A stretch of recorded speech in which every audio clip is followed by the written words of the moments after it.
All right, we are live. Nobody's here yet. Maybe no one will come because it's Friday. That would suck.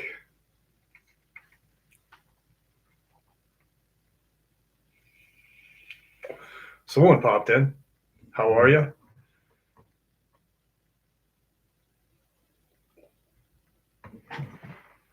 I hope you can hear me. If you can hear me, please just say yes.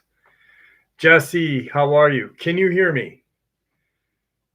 What's up, Harlem? Can you guys hear me? Please let me know. I'm using a different computer. I'm downstairs. Yes, awesome. Awesome. All right. Perfect. Perfect.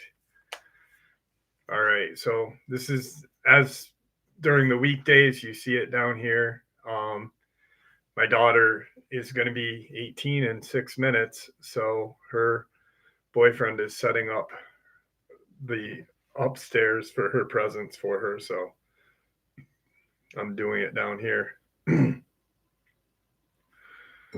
What's up, Nick Carroll? How are you? John Collins, MJ Bates, Mountain Man. What's going on, brother? Sharon, how are you? Kathy, Tom, how are you? Thank you, James Kaufman. Appreciate that. Appreciate that. The quality of the audio is not too bad. How is it? I don't have what I have upstairs down here, so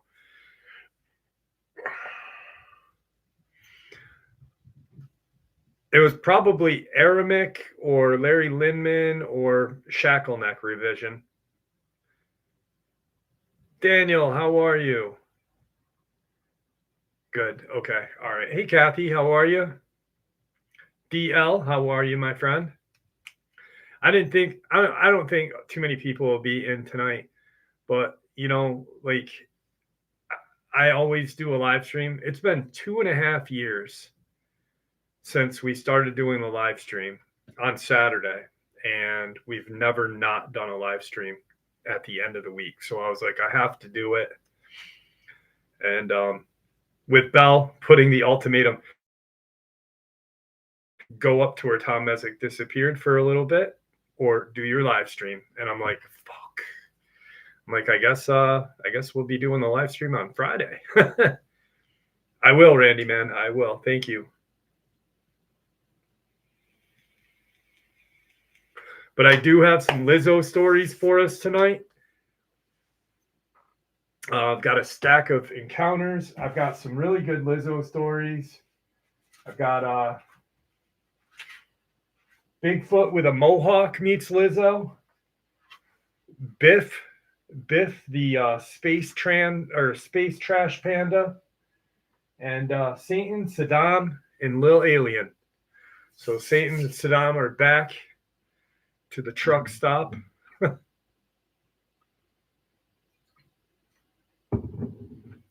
175 Hydro, how are you?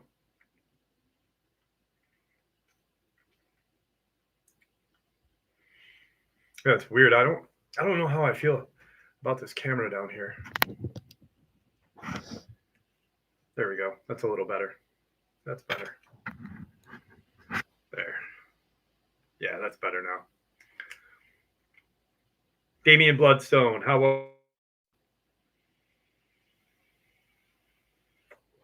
So I asked Isabel, I'm like, what do you want to do for your birthday for dinner? And she goes, I want a seafood boil. And I'm like I spent my summers at my family house in Maine, and I hate seafood. The only seafood I like is scallops. I don't like lobster. I don't like crab. I don't mind fish, but like certain kind of fish. But so we're gonna go to a place where they have the seafood boil and some regular food for me. Motorboat VJ, VG, how are you? What's up, Flat Earther? How are you, my friend? Yeah, I cannot. Scallops are one thing. Scallops are delicious. To me, scallops are like the filet mignon of the sea. But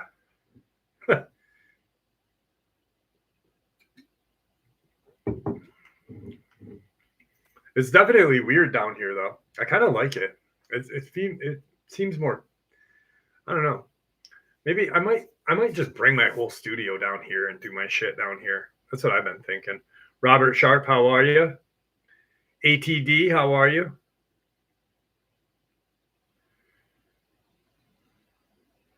South Berwick. Where is that? Where is that by? Hydro. Because my great grandfather was a. We would have never. We would have never been able to own a house. My family, if it wasn't for my great grandfather, he was a bootlegger, and he brought booze from the coast of Maine, or from Canada down to the coast of Maine, and then drove it through the Adirondacks. He'd go through New Hampshire, Vermont, into the Adirondacks, and brought it here. Okay. So it's not too far from like Wells and Wells and it's the other place by Wells, York.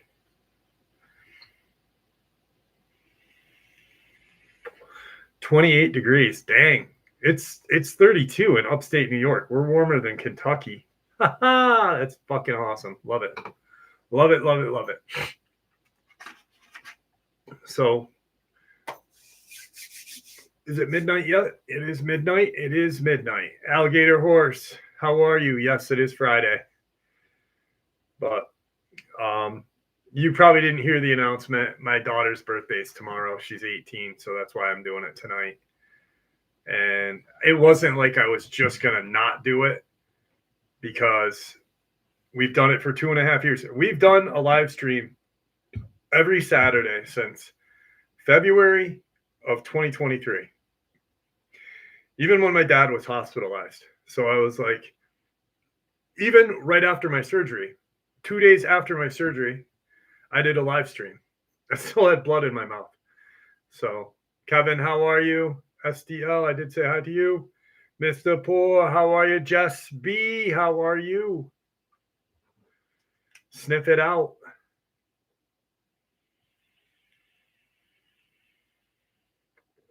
It's Belle's birthday right now. Hang on, I got to call her. I got to wish her a happy birthday.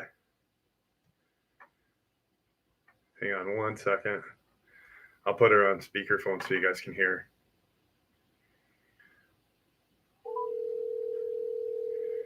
There we go.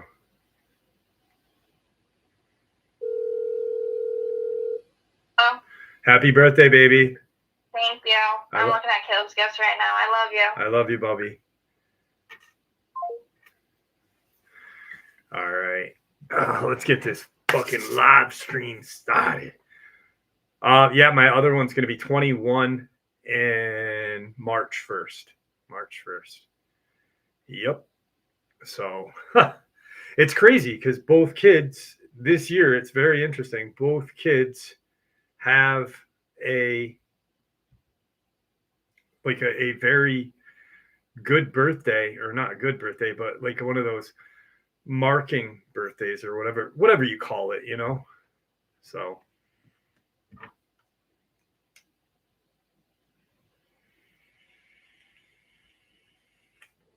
slapping on the side of, be careful, Kevin, be careful. You know, a lot of people don't think of Nebraska as being a spot where there would be any kind of cryptid, but where can I see a Dogman? Michigan. They're in every state, Matt. Every state. I live in upstate New York in the Adirondacks, and I saw one. Good shit, Kevin. Good shit. Julie, how are you? Oh, thank you, Sharon. Milestone. Thank you, Motorboat. You're absolutely right. Thank you, Frodo Cop. Too nice of you. Thank you. All right. Alligator. I did say hi, Alligator. I don't know if you heard me. Okay, you're saying hi to SDL. What's up, Sully? How are you, brother? Good seeing you.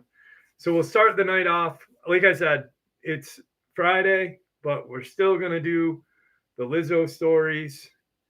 We still got some good stuff going on tonight, just a day early. So, first experience. It was the evening when I was driving from my house to the local Walmart. I drove around a bend that was maybe 0.2 miles from my house. I was driving slowly because people will fly through that road from the connecting lane to get into accidents. It was an overcast, but not dark yet. I glanced to the side of the road. I always scanned that area because of random things kept getting dumped there and occasional discarded pets that would need to be rescued. I was about 6 to 7 feet from what I saw. At first, I thought, oh, a fox, but then immediately recalculated due to its size, almost like my brain was trying to figure out what the hell I was looking at. And then thought, a man in a wolf suit? It was lying on its side and sort of propping itself up. I got a good look at it as I stopped the car and stared. It was reddish brown and had a canine facial features and was covered in fur, but the proportions were very human-like. It was at least 7 feet tall, maybe more. It made eye contact with me, and it was like it grinned at me. Nick Carroll, wow, thank you so much, man. Wow, I'm sorry, guys, I had to stop. Nick, thank you. I didn't mean to not thank you sooner. I just spit. Not thank you sooner, but there was like this little icon that blocked everything. Mick! All right, back to the thing. Nick Carroll, thank you so much, my friend. Wow, I really appreciate that. It kept eye contact with me as I drove around the bend until it was out of view. It was almost as if it was saying, I know you see me, I see you as well. It didn't seem aggressive or angry, almost it was amused. My coping mechanism for what I call crazy shit is to go emotionally numb and like a robot focus on the immediate task. So that day I kept driving and got to the items that I needed from the store almost like I was in low-level shock. When I drove back, the creature was not there anymore. I didn't feel the fear that some people have described, but there was an awareness that this was a predator above that human step in the food chain, which was unsettling. I also didn't get the vibe it was going to harm me, but that if I tried to attack it, I would regret it. Any thoughts on what this was? Dogman, Spirit, any input would be appreciated. After the initial shock wore off, I had been trying to find more info on what this was. I have found very little. It's been 2 years and I haven't seen it since. Random other paranormal things before and after, but unrelated to this, it seems. Thank you. Definitely a Dogman. Definitely a Dogman. 4 inches of snow. Dang. We got like what did we get? We got a couple like spit days, I guess we call it. I'm not really sure. But not we don't have snow, but we do have snow, if that makes any sense.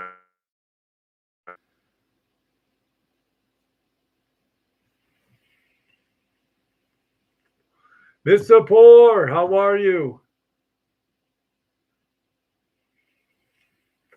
Thank you, Kevin. Thank you, Eric. National Pickle Day. Wow, that's interesting. My daughter Isabel loves pickles. That little dirtball will drink it right out of the frickin' jar. And Anna, how are you? Gavin, what's going on, my friend? How are you, buddy? Sonia, how are you? 59th. Boosafis, how are you? It's Friday, brother. It's Friday.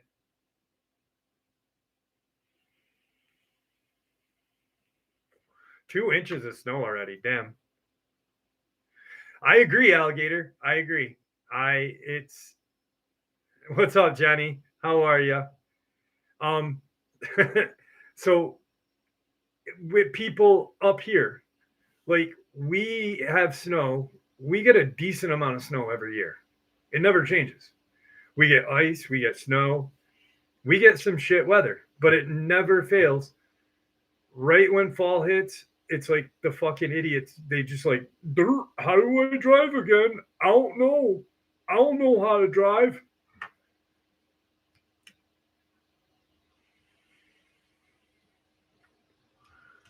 Yeah, that's pretty much what it did up here. I mean, it spit snow for, what was it, like 2 days ago, 3 days ago? And it stuck for a little bit because it's chilly. I mean, it's 33, but tomorrow's supposed to be like 40. So we'll probably get a good, you're right, Revision. We'll probably get hit hard. You're right. No snow in Iowa yet. Yeah, but you got Slipknot, so you beat me.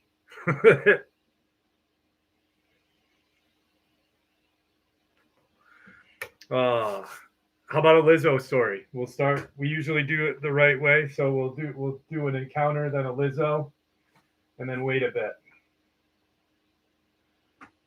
All right.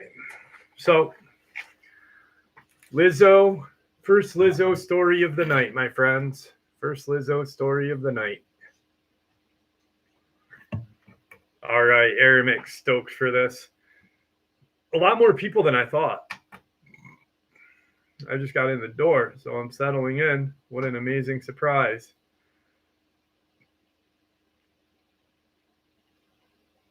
That's awesome, 59th. Joshua, how are you?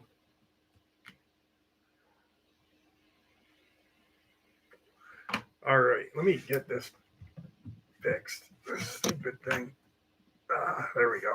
All right. Okay, here we go. The neon sign of Lizzo's lot flickered a defiant pink against the bruised twilight sky. It wasn't just any truck stop. This was an institution, a greasy spoon sanctuary for weary drivers, a veritable kingdom ruled by its namesake, Lizzo. Not the Grammy-winning singer, though. A legend whispered she had a voice that could shatter glass and a personality to match.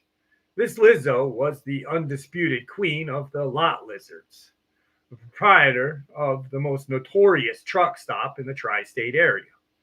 A woman whose beauty was as sharp as her wit, and whose fists packed a punch that could rearrange continents.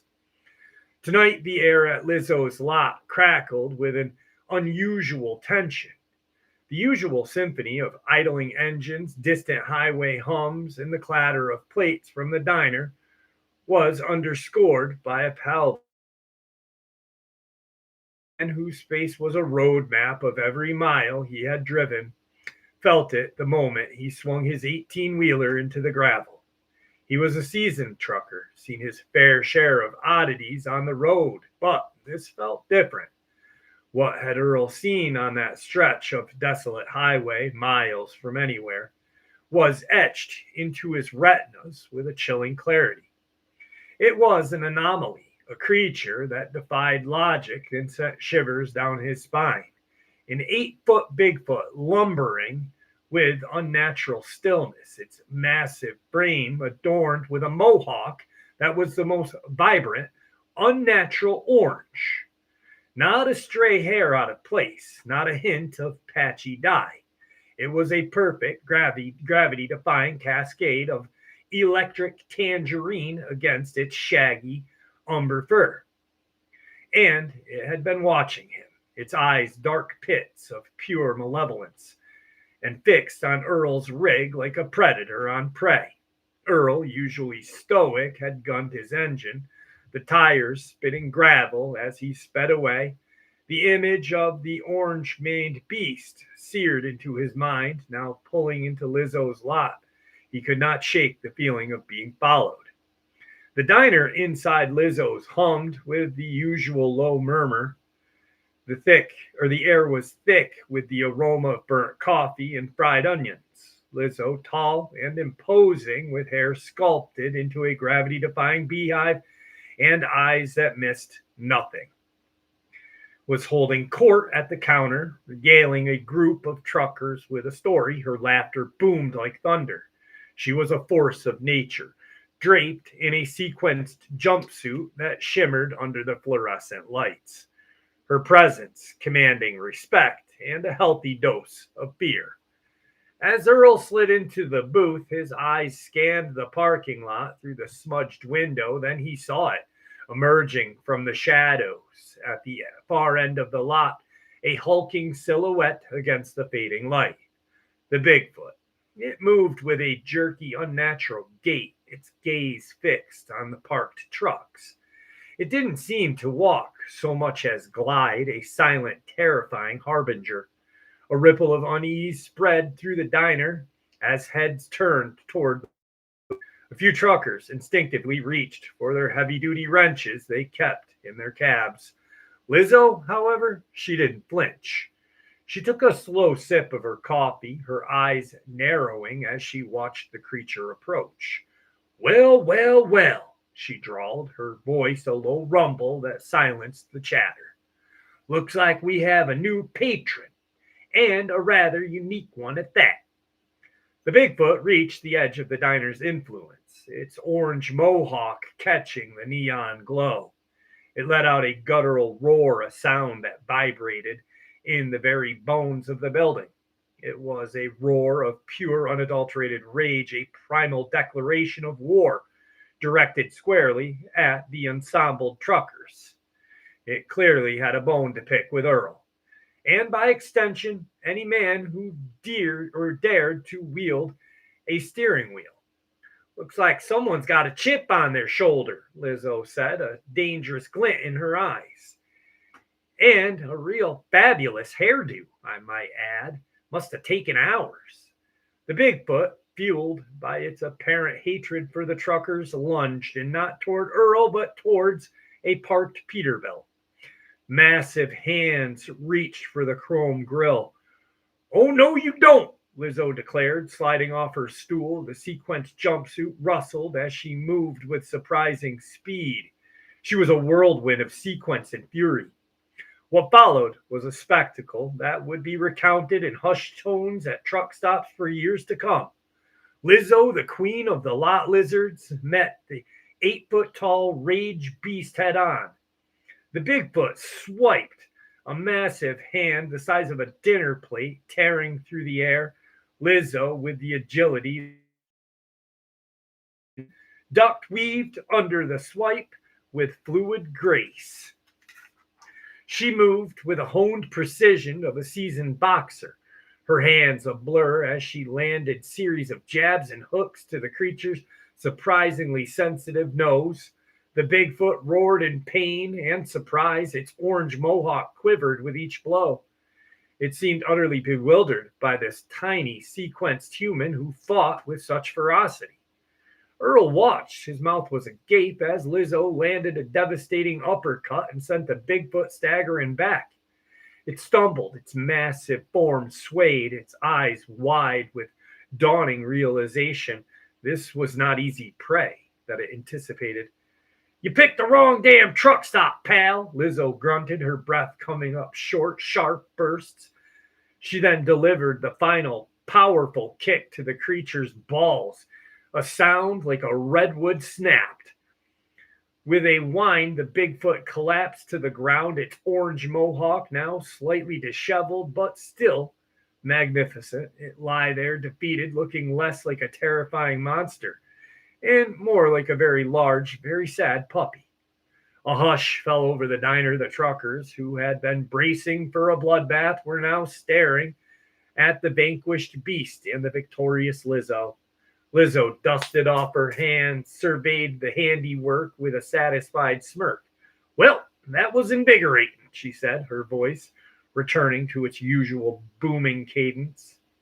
She then walked over to the whimpering Bigfoot, her expression softened slightly. You know, you've got potential. Misguided, and that mohawk, fierce. But you can't go around attacking innocent truckers. They got families to feed, you know. She extended a hand, not to help it up, but in a gesture of negotiation. The Bigfoot, after a moment of bewilderment, tentatively took her hand. Tell you what, Lizzo continued. You stop trying to eat my customers, and I'll consider offering you employment. You're big, you're strong, and frankly, you make a rather intimidating bouncer. Plus, I could use someone to help with the heavy lifting. And, she added, a mischievous glint in her eye, I think you know a guy who can keep a mohawk looking its absolute best. The Bigfoot, surprisingly, seemed to understand. It let out a soft grunt, almost a purr, the pure evil in its bewildered awe. And so the legend of Lizzo's lot grew even larger. The 8-foot Bigfoot with a perfect orange mohawk became Lizzo's personal bodyguard, her resident enforcer, and in a strange, unspoken way, her pet. He lumbered around the lot, a silent, hulking guardian, his orange mohawk a beacon of both fear and, for those in the know, a symbol of Lizzo's unshakable domain.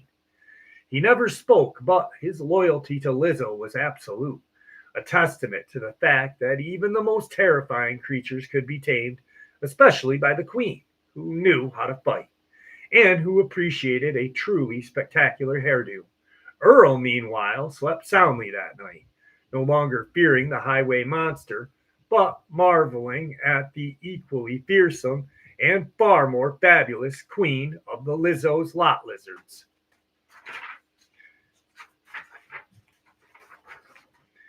And there you go. Simone, Andy Davis, how are you? Tyler 420. How are you guys? Hang on a second.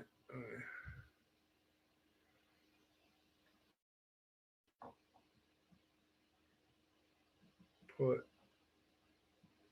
cats in room 2.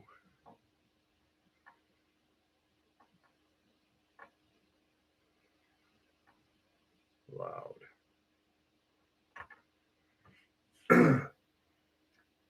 I'm doing good. I'm doing good. Mr. Haunted, how are you, my brother? Tina Marie, how are you, dear? Jimmy.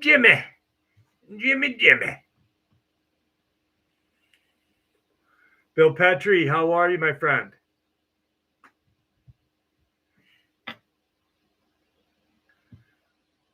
Thank you, Aramic. Glad you liked it.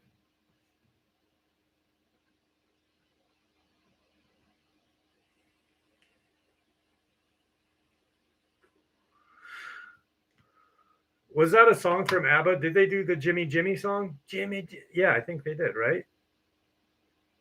If you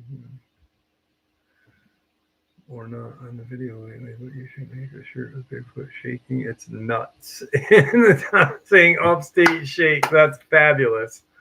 That is awesome. Hang on, I gotta call my daughter. Her fucking cats are running around upstairs.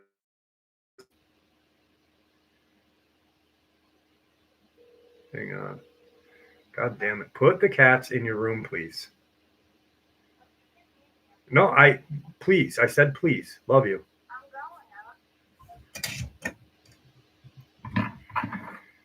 Janie, how are you?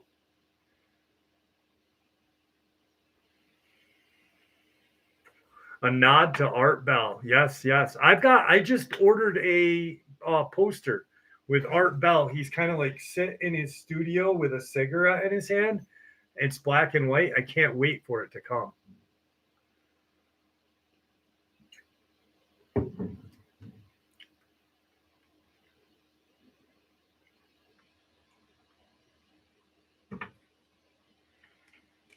Wow, more people showed up than I thought for tonight. I know Janie is here. I'm so happy Jane's here. The channel's godmother has finally returned home. She's like The Rock. She's like, and the Jane has finally come home. I know you do. I know you do, Jimmy.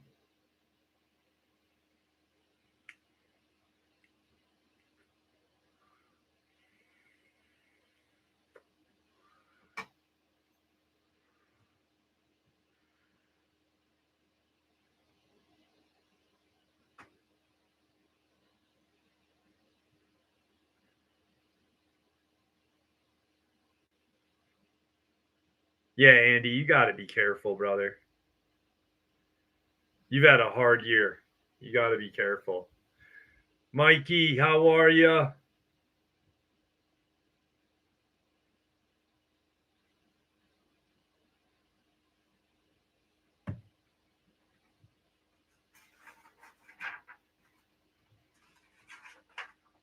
Let's see what we got here.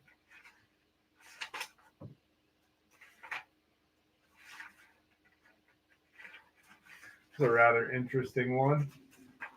Aramic, this one goes out to you because of your love of flying cryptids. I have no idea what your obsession or kink with flying cryptids is, Aramic, but this one's for you, my brother. Wiley, how are you, brother?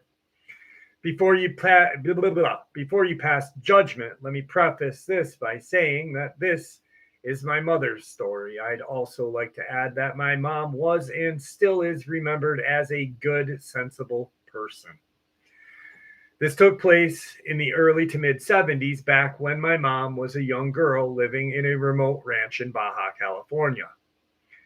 She was the oldest of 6 kids, and life on that ranch often meant waking up early to help out with chores. One of her tasks was occasionally waiting for the water delivery person to arrive. The ranch was pretty isolated. I've visited it myself, and even today, it's still in the middle of nowhere. There is a highway that curves along the entrance of the property, but other than that, it's very desolate. One early morning, while my mom and most, if not all, of her sisters were outside waiting for the water delivery, something strange happened. From a distance, my mom noticed a spot in the sky. At first, they didn't pay much attention to it, but it kept getting closer and closer. Eventually, it flew directly over them, and what they saw left them in shock. It was a flying dinosaur. My mom and her sisters could hardly believe what they were seeing. My mom recalls learning about dinosaurs in school around this time. She distinctively remembered her teachers explaining that dinosaurs had gone extinct millions of years ago. And in that moment, she thought to herself, they must have lied because I'm looking at one right now. She described it as a large creature with wings that flapped loudly as it flew over them. It made strange noises and seemed to have no teeth, which my mom found interesting because she had learned in school that carnivorous dinosaurs had sharp teeth for hunting.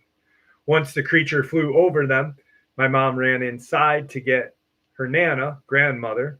Her Nana was a kind, playful woman, but when my mom told her, Nana, there's a dinosaur outside, come look fast, her grandmother thought she was joking. Still, she followed her outside, managed to catch a glimpse of it before it had disappeared.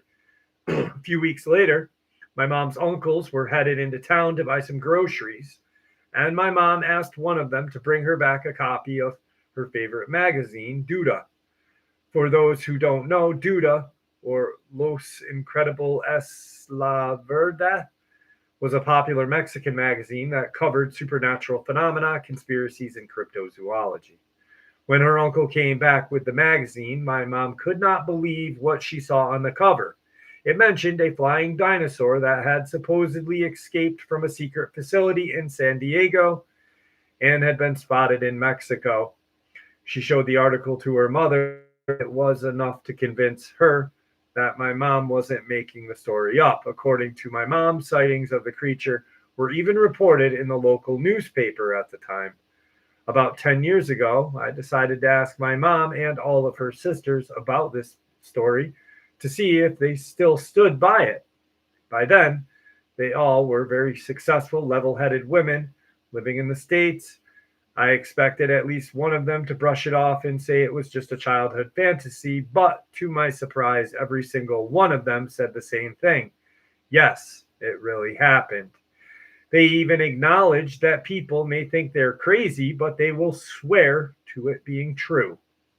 Aramek! Thank you, my brother. Little bit of research for you there.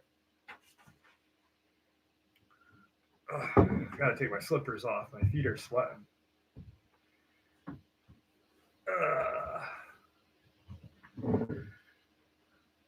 I can't believe how many people popped in tonight. Wow, this is awesome.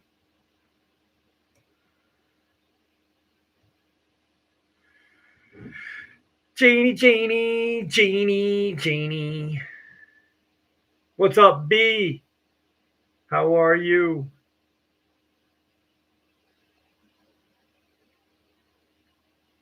Thank you, 59. Thank you very much. I thought it looked like shit too, actually, 59. It won't. I want it to like stop doing what it's doing. How do you get a new dishwasher? File for divorce. Oh, Aramek.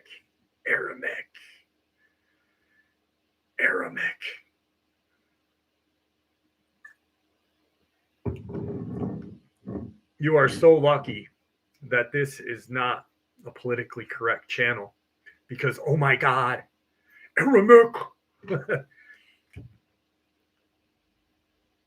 Thank you, Janie.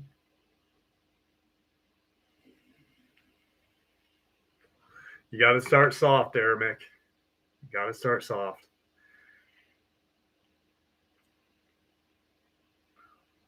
There's a joke that I've got. I thought of Aramek when I there's Sonny. How are you, Sonny? Sonny the Wandering Gypsy. I thought of this joke the other day that I hadn't heard in forever. And instantly I was like, Aramek, oh my God. But see, I can't say it because I need someone to say it too. So, and I don't want to be like mean to people. Anunchka, how are you? Frank, how are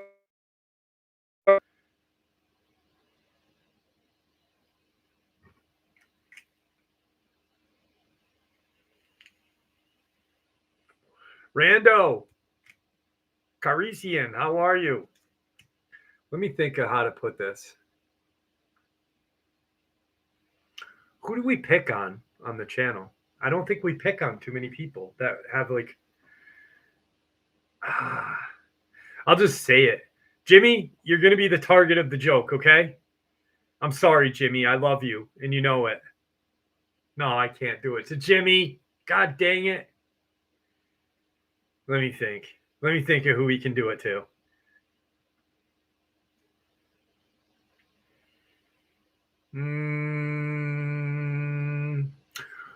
What did Don Lemon say the first time he had sex? Pull it out, Dad. I gotta poop. Oh, I don't know.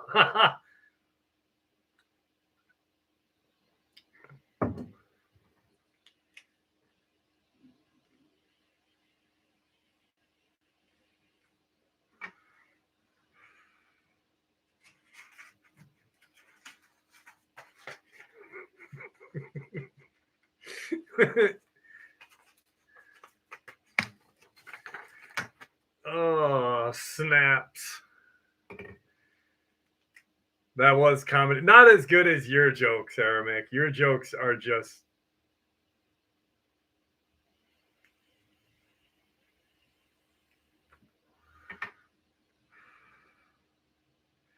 So my fiance and I were in New Hampshire this past weekend for a friend's wedding in the Lakes region. We're both originally from the area, grew up around the lakes and the woods. So we know the usual wildlife: bears, deer, raccoon, coyote, you name it.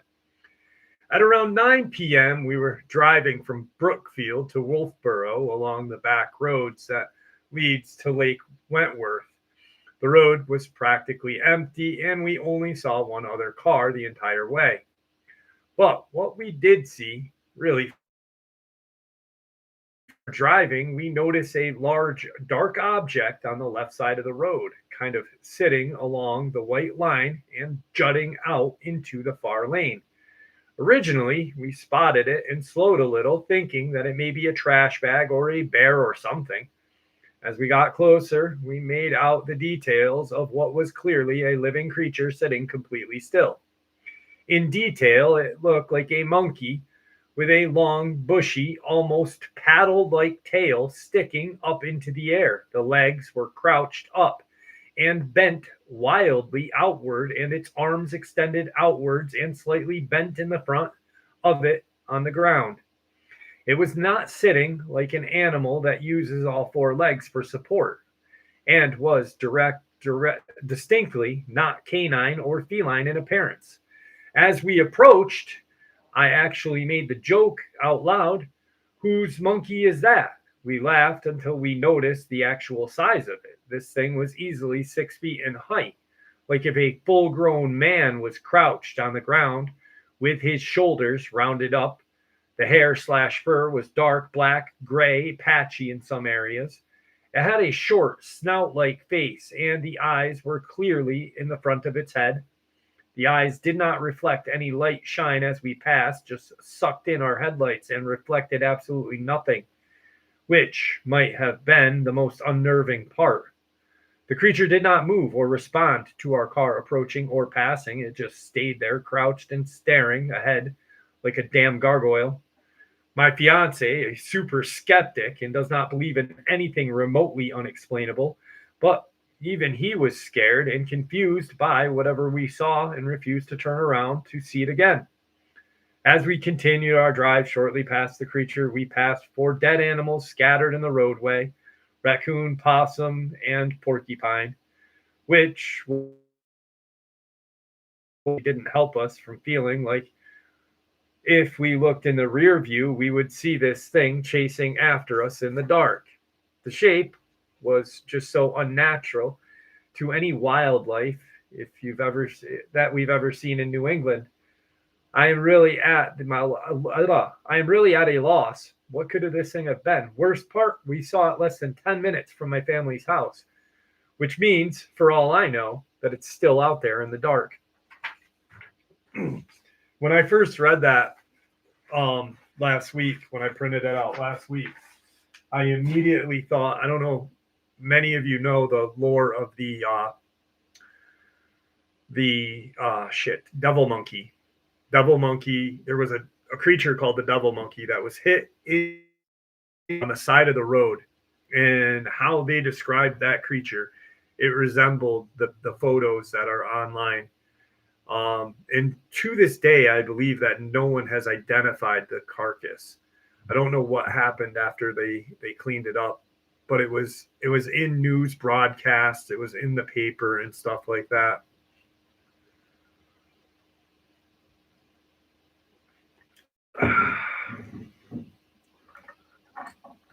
Very interesting.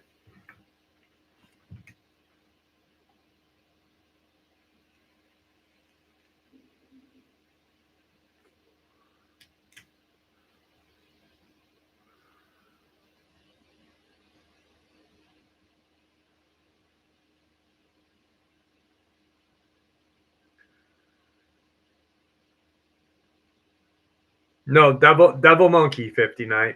Devil monkey.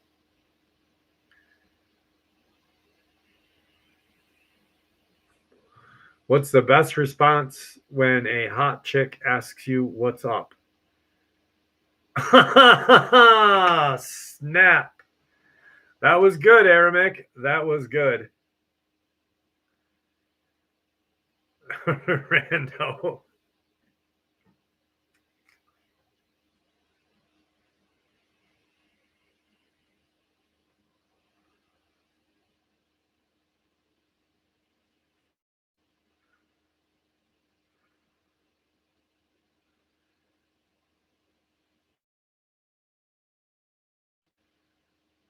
What's up, Norman Comics? How are you?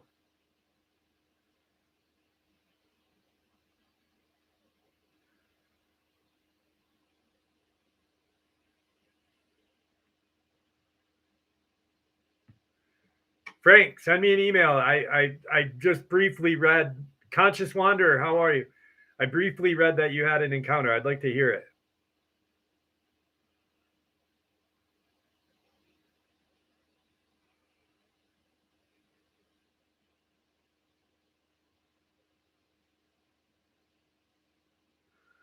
Doing well, Norman.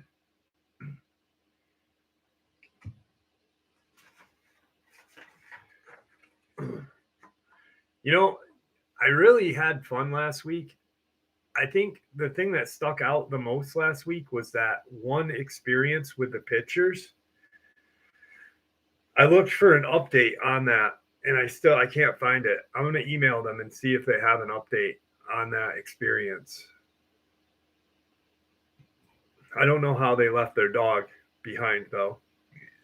It's not cool.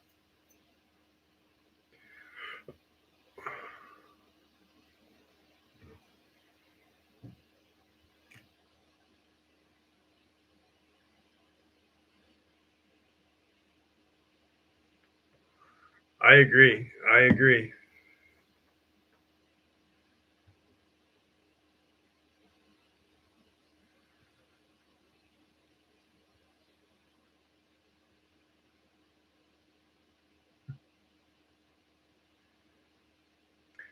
Dana Ortega, how are you?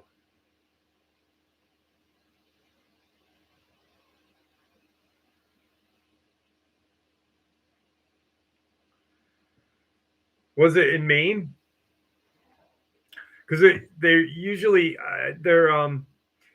they've been spotted like on the East Coast, New England.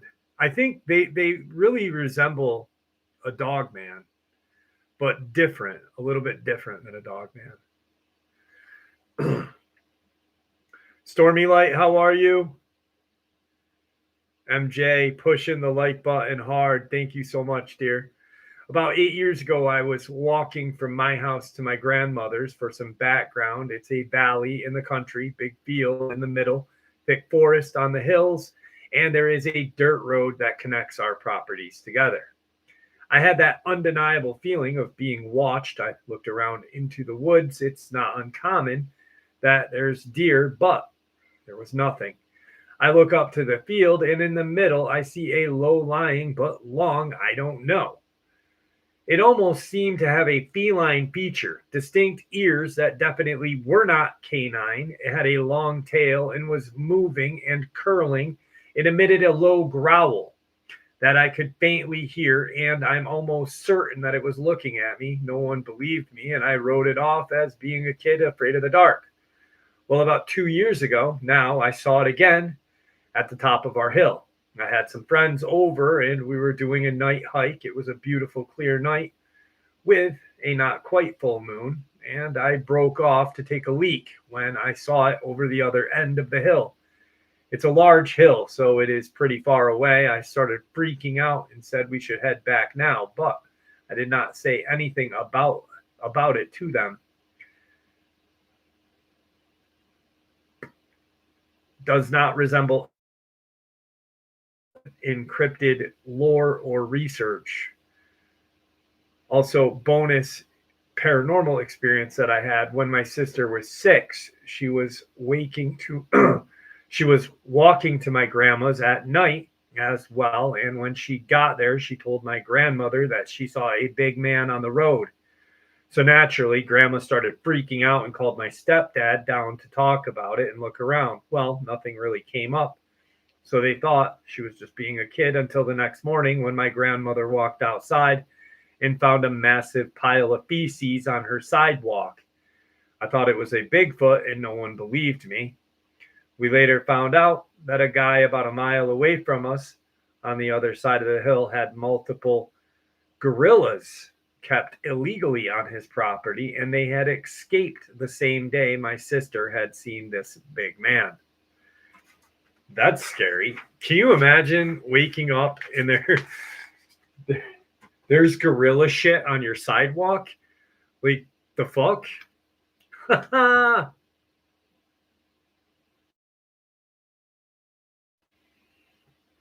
Thank you, Dana.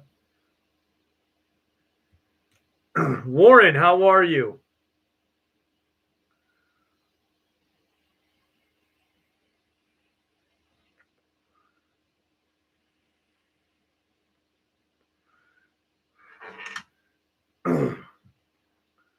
No, I made announcements all week and last week, Lisa. My daughter's birthday is tomorrow, so We're just doing the live stream tonight.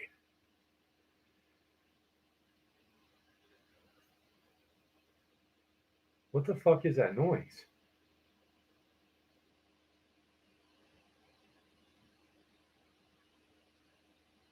No, you're good, Lisa.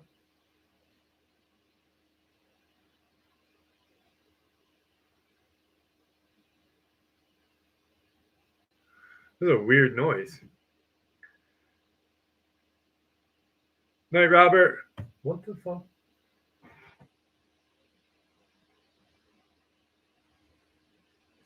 This is the downstairs part of the house. This is the part that I did the SDL camera. I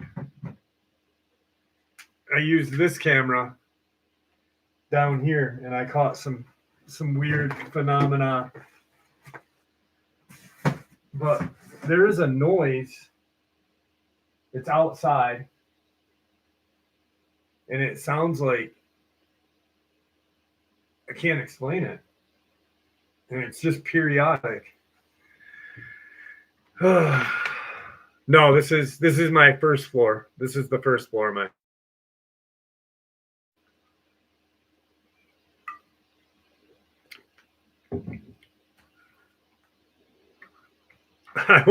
My basement. I couldn't set my studio up in my basement.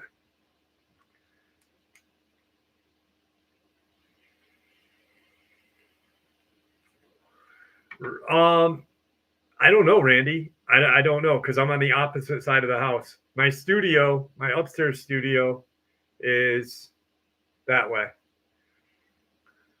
Yeah, my basement is part of the. There's a door, a trap door. I did it in a show that I did when I did a paranormal thing here. But there's a trap door in the part of the house that was built in the early 1800s. And this part of the house, the old part of the house, was part of the underground because we are 3 hours south of Canada.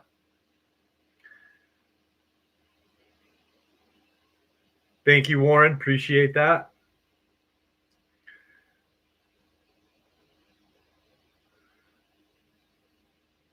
Warren sitting next to me. Dang, Aaron.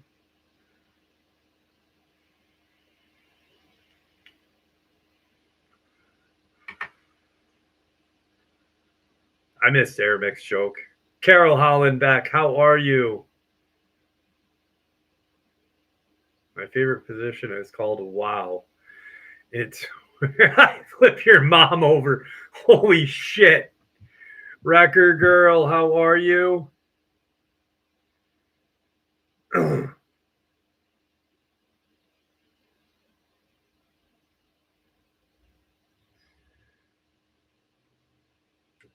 What the fuck is that noise? I live in the Adirondacks in New York, Rando.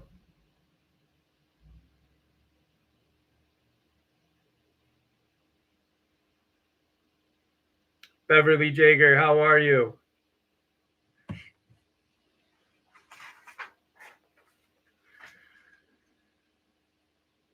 It was November around 9 p.m. on a dual carriageway A38 road passing south of Ivy Bridge, a town at the southern point of Dartmoor. Near the off-road junction, there is a footbridge going across the road from a housing estate on the northern side of the woodland.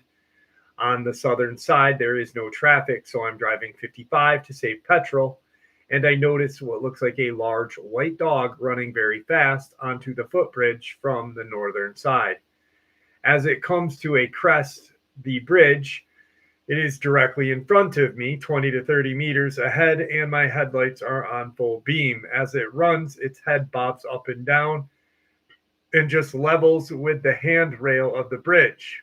It's about 1.4 meters tall and must be 3 to 3.5 meters from nose to tail, held straight horizontal behind it and sleek like a pure white greyhound, but the size of a pony. I already read this last week. I put it back in the file. Sorry. The eyes are black slits, narrowed and focused forward, but I can't see its ears, and I cannot see a nose or mouth. I can't see feet either. The legs do not appear to be jointed with knee and ankle, but move fluidly like running blades worn by a paraplegic sprinter, and look like they came from smooth points, more like tentacles than legs. It looked like a semi-abstracted drawing of an animal, all smooth aerodynamic curves similar to a depiction of a cave painting or on a Greek vase. It clears the bridge in 40 to 50 meters across both embankments, dual carriageways, and hard shoulders in about 3 seconds. So it was running at least 30 to 35 miles an hour. The simplest explanation is that it was a large white dog going on an evening run. A racing greyhound can reach 45 miles an hour. With its features distorted, and it reflected glare in the headlights. But I have grown up with dogs. My aunt has a huge greyhound, a meter tall. We have a photo of my mom straddling and pretending to ride this creature.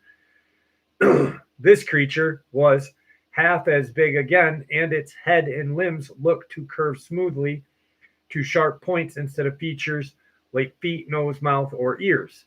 There are plenty of sightings of big cats near the moors of Devon, but I don't know if anyone else has seen anything like this, or if there is someone in Ivy Bridge that has seen a pony-sized white whippet. I had to finish it.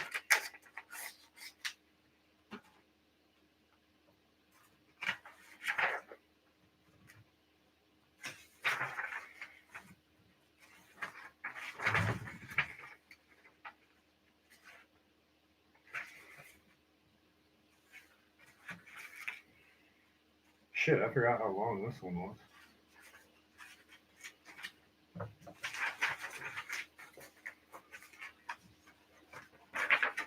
Ugh. Hey, Amanda's Crazy Life. How are you, dear?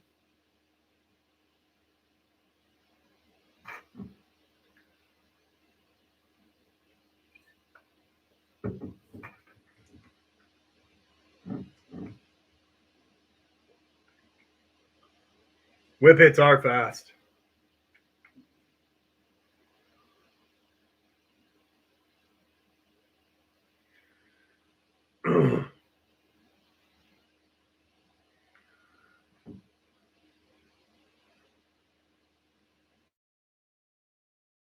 I am doing well, Amanda. I am doing well. Thank you for asking.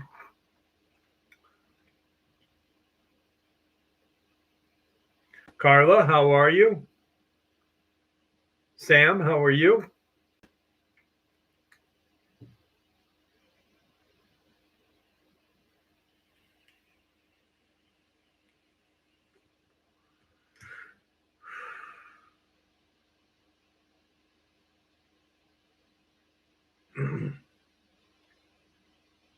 I'm from the Adirondacks.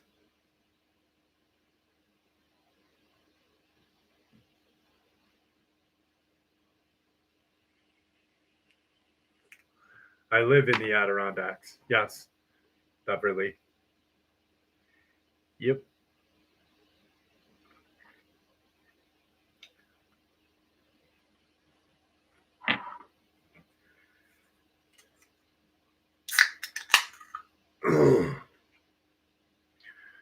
Trumansburg, New York.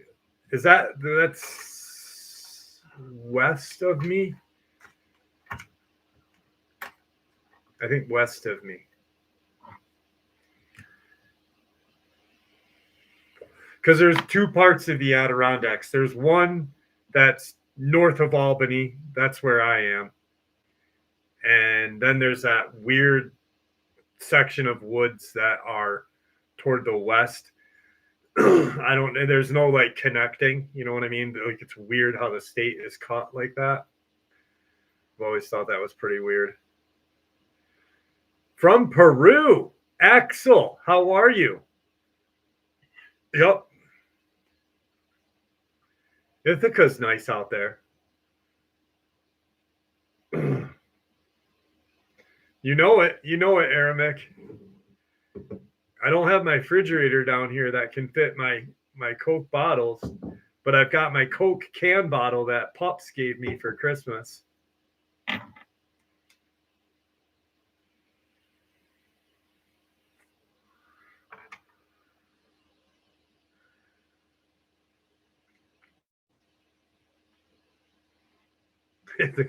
Naroshi, how are you? I hope you're doing well.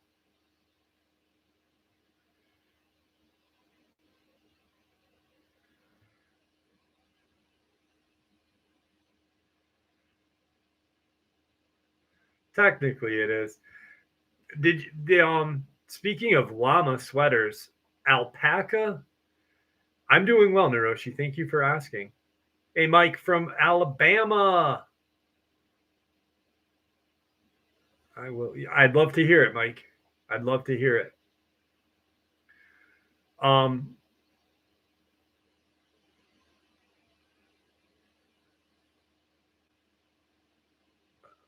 Been around revision. Been around for the channel. You've been with the channel for a few years, or on YouTube for a few years. I started the channel back in 2017. 2017, but I've been researching cryptids since 94. I was 17.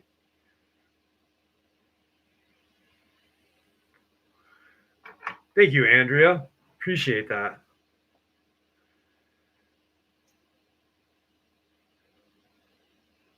Yeah, I'm liking the fact that I'm doing different things now. I like that with that poll that I did the other day. Aramek! Thank you, brother. Appreciate you. You know I always appreciate you, Aramek. You're my brother from another mother. But I like talking about the Luciferian agenda and the connections. Actually, me and my dad had a talk about it today. It was pretty cool talking to him about it because, like, I never really growing up, I never really viewed him like, he always came off like a hard ass, you know. He had a hard childhood, and then when he went into the military, he went right to Vietnam. And when he got out of Vietnam, worked for the Department of the Navy. And so, like, we never really like got along and talked a lot and shit. But as I got older, I started to find out that my dad really knows a lot more than he let on, and about a lot more than he let on, which is cool. And but we were talking about like the fallen angels, the Nephilim, the Raphim, the Raphim are an embodiment of the Nephilim that are hellbound demons, which was pretty cool. Thank you, Aramek. But I'm learning too as I go, you know. Like I'm just learning constantly.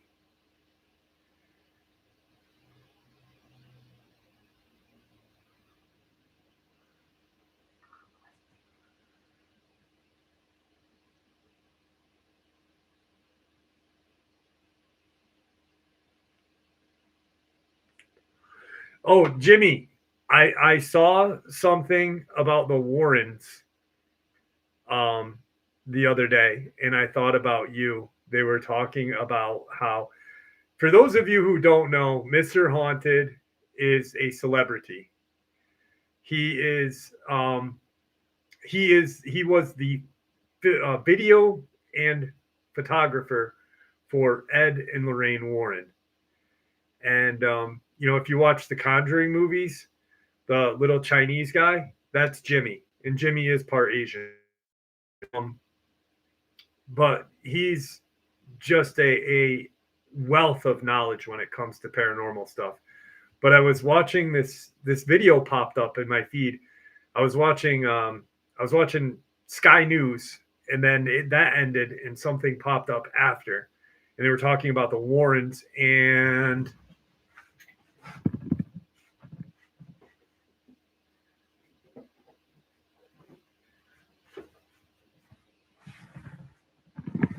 they were talking about the Warrens and this case, Jimmy. And this is a case that the English guy had been supposedly shapeshifting. I did an upload on the story. I haven't read the book. I know the story, but I thought of you and I was like, I should have Jimmy back on the show and do a upload about that. What's up, Johnny Ohm? How are you, brother? Yeah, I made the announcement last week because Belle's birthday is tomorrow. Paolo, how are you? But I also got a very interesting book this week. I don't know if you guys can see it very well. Whispers from the Unknown. And Monkey Poo, how are you? So this book, I've talked about this a lot. I've done many interviews with Jim Rando. I've done about 2 or 3 with him. So this book right here is it's called Whispers from the Unknown. The link, Paranormal Experiences. And what's up, Matt Fury? How are you, buddy? And I talked about how I believe that people who have encounters with anything paranormal or cryptid related, from the research that I've done, it seems like the majority are either addicts, recovering addicts, or have a mental illness. And I'm not saying 100%, but it's a high percentage. And this book really did. I remember when I've talked about it a bunch of times, but I was like, what happens if that schizophrenic person is put into like a hospital and they are not schizophrenic? They're actually having paranormal fucking encounters on a daily, and they are misdiagnosed and trapped in this fucking ward. How scary would that be? I'm going to read the book and then I'm going to do an upload on it. So, is Nico here? Nico pop in? Matt, what's up? Nico, how are you? Thank you so much. I appreciate that. Well, it's definitely a thing. Because like there are a lot of experiences that mental illness is an attraction to these paranormal. Well, like it's all tied into the Luciferian agenda. It all is. And the main point of that the connecting thing was when Skinwalkers of the Pentagon, that's like, it tells you in that book, like you have 5 naval intelligence officers looking at a UFO, researching a UFO. They debrief at Skinwalker Ranch. The next thing you know, their families are seeing dogmen, shadow people, phantom footsteps, and orbs and mysterious sicknesses, which is all. So there's definitely a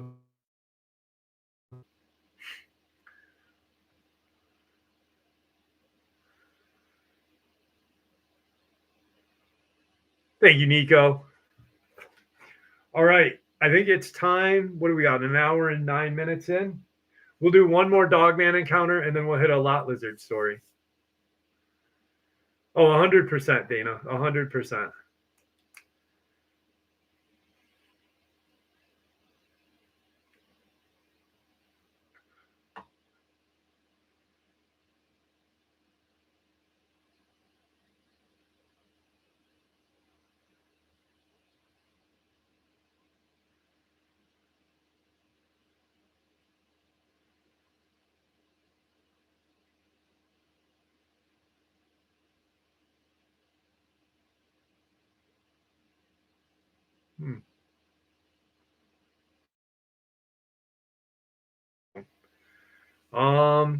Jimmy, what's that? Maybe that, yeah, definitely, like there's paranormal going on there.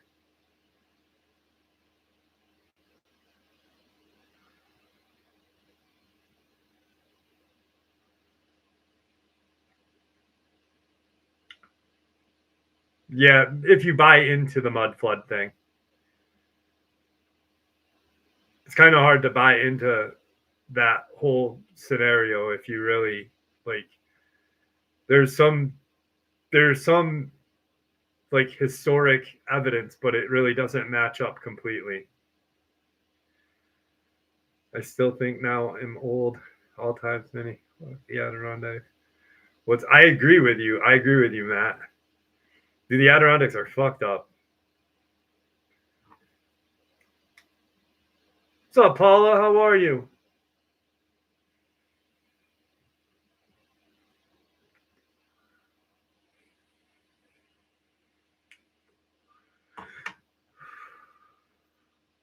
All right, Dogman encounter, and then we will jump into a Lizzo. Ginger Beard, Richard Minnick, how are you?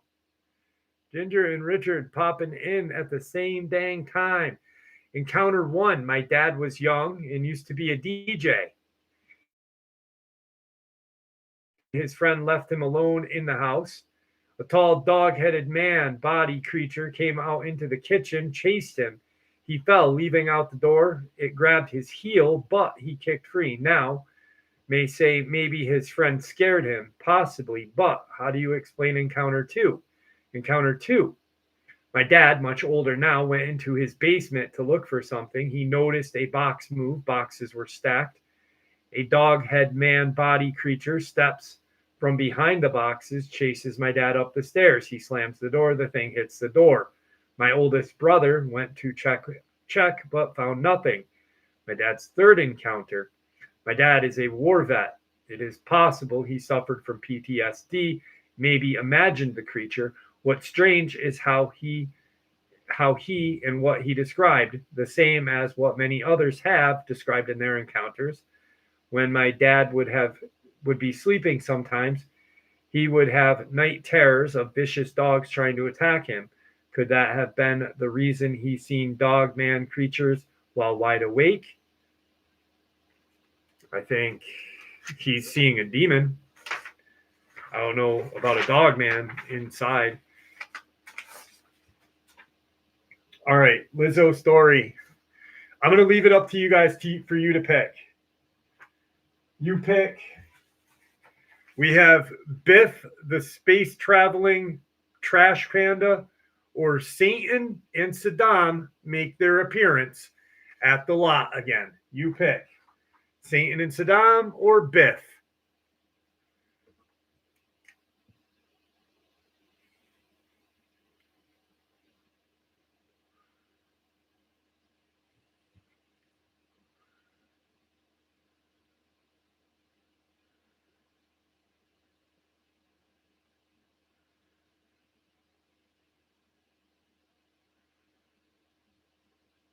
Biff. Satan. Okay. Biff. It almost is a tie. So the next person whoever says the next thing, it's going to go. Whoever's after Jane. Biff. It's Biff. All right, here we go. The fluorescent hum of the Flying J truck stop usually provided a predictable soundtrack to the night. The clatter of dinner cutlery, the rumble of idling engines, the occasional burst of a raunchy laughter from a biker bar. It was a symphony of the road. But tonight, beneath the indifferent gaze of a million stars, an unusual brand of chaos was brewing.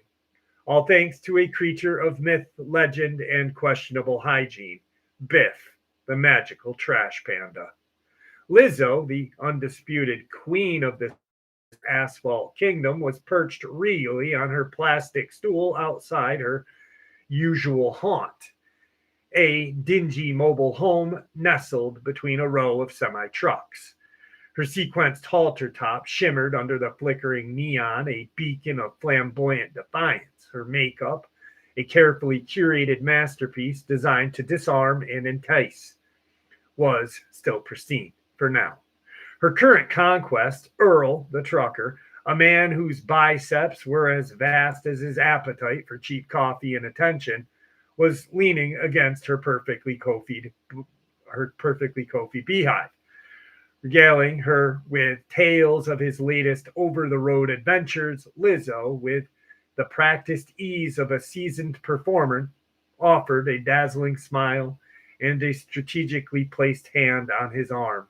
Life was good, or at least as good as truck stop life got. The first sign that the night had veered wildly off his expected course was a sudden, unexplainable eruption of 1,000 tiny sparks that showered down from the truck stop's awning. They crackled and popped, not like a faulty wire, but with a mischievous glee. Then the smell hit, a pungent, musky odor that could only mean one thing: raccoons. But this was no ordinary raccoon. A blur of black and gray fur darted out from behind the dumpster, its tiny paws carrying, of all things, a half-eaten bag of Doritos. This was Biff, local legend, whispered about in hushed tones by truckers who'd seen him perform feats of impossible dexterity, like unlocking car doors with the flicking of his wrist or somehow manipulating the vending machines to dispense entire rows of candy bars. Tonight, however, Biff seemed to be operating on a whole new level of mischief. He scampered up the lamppost, chittering with delight, and proceeded to launch a barrage of discarded fry containers at a group of bewildered truckers attempting to refuel. One particularly unfortunate soul found his windshield suddenly adorned with sticky, half-chewed onion rings. Earl, startled by the commotion, pulled away from Lizzo. "What the hell's going on?" he grumbled, his voice a low rumble. Lizzo, ever the pragmatist, adjusted her impeccably applied lipstick. "Just some varmint, honey. Don't worry about it." But to have a personal vendetta against the truck stop's inhabitants. He'd somehow managed to sneak into the diner and, with a flick of his tiny, nimble fingers, rearranged the entire salt and pepper shaker display into an obscene sculpture. Mr. Henderson, a grumpy owner, let out a roar that would curdle milk. Then Biff turned his attention to Lizzo. He darted toward her mobile home, a place that was usually a shrine to glitter and ego. Lizzo's eyes widened in horror as she saw him disappear inside. A moment later, a tiny furry head popped out. A small, familiar pink compact in its paws. Biff, with a devilish glint in his beady eyes, proceeded to maliciously reapply Lizzo's signature shade of fuchsia blush all over his own snuffing snout. "Arabic, thank you so much." "Oh, hell no, you unholy rodent," Lizzo shrieked. Her composure shattered like a cheap glass. She scrambled off the stool, her sequenced halter top flashed as she moved. Biff, however, was just getting started. He'd discovered Lizzo's meticulously organized makeup bag. With a few daft swipes of his paws, he managed to create a Jackson Pollock-esque masterpiece of eyeshadow, lipstick, and foundation. The piece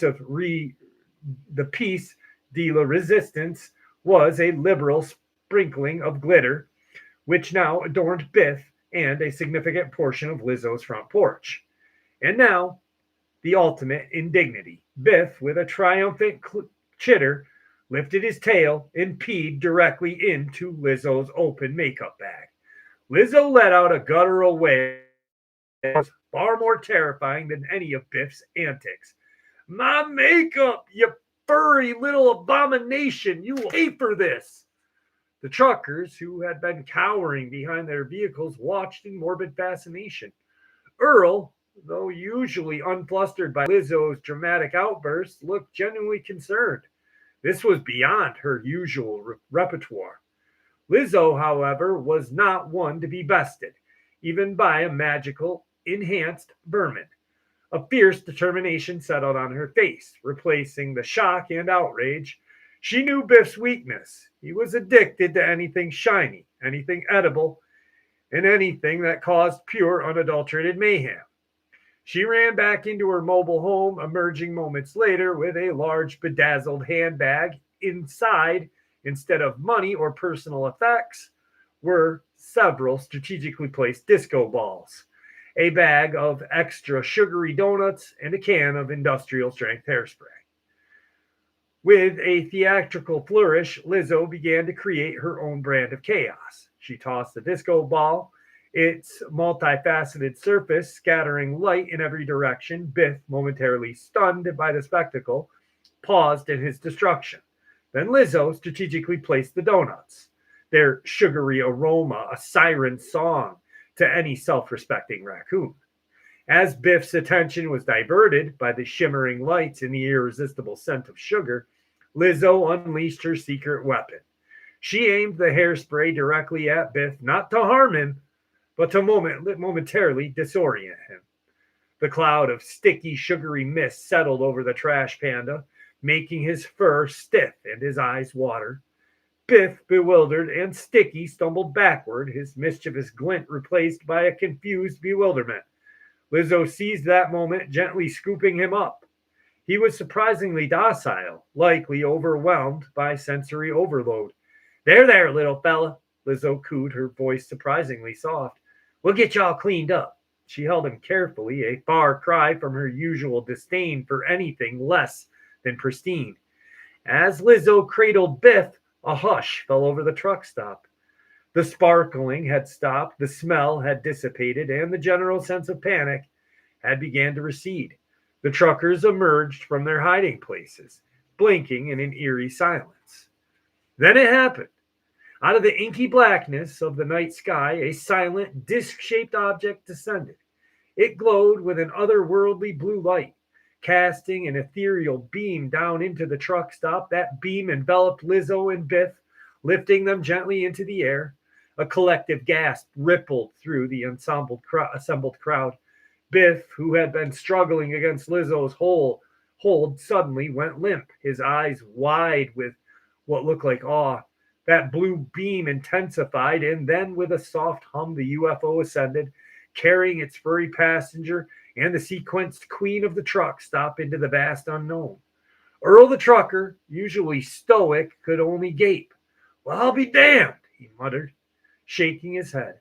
Mom always said there was stranger stuff on the road than just flat tires. The Flying J truck stop returned to its usual hum. The incident already. But for those who were there that night, the memory of Biff, the magical trash panda, and the night he had turned their world upside down would be forever etched into their minds. A bizarre, hilarious, and strangely terrifying tale of the road. And somewhere out there, in the celestial void, a certain trash panda was probably still getting glitter out of his fur.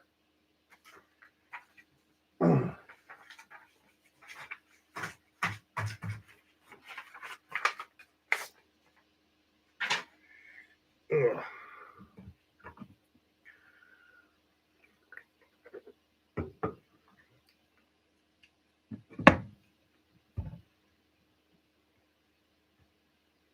They both could have been avoided. Oh my God. Aramic. That was good, brother.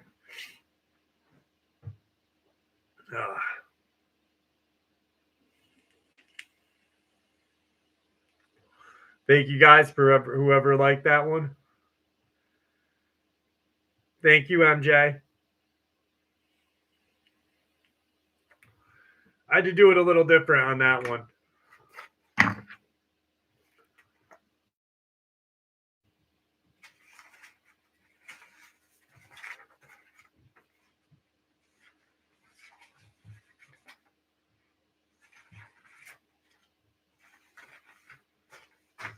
All right. Thank you, guys. I wanted to do it just, make it a little different. So I cannot believe Isabel is 18. Holy shit. 18 years old. My youngest baby girl.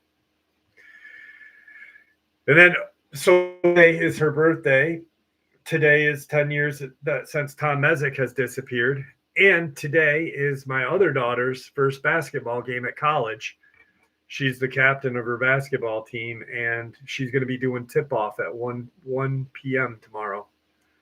So it's going to be a busy day.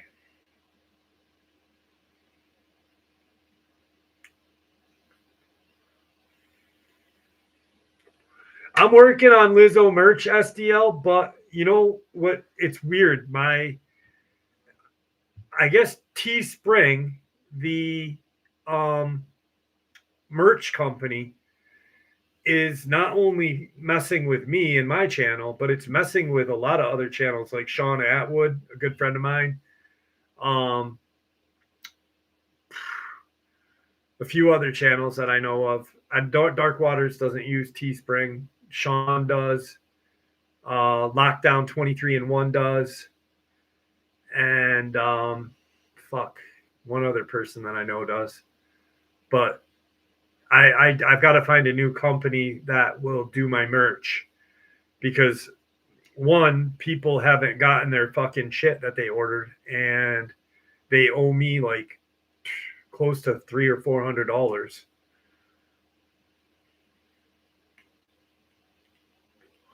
I know, Aramic, I am blessed that I'm able to be with them.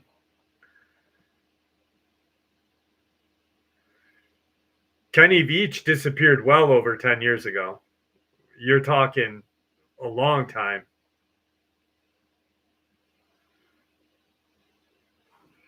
Probably, I'd say 15 years.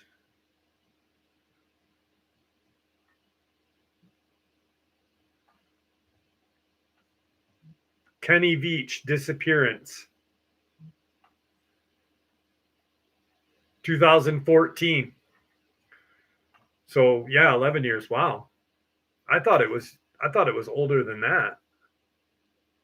Good call. Good call on that one. The M Cave. It's weird that, there's another case that I'm looking into. I'm going to do an upload on it this week.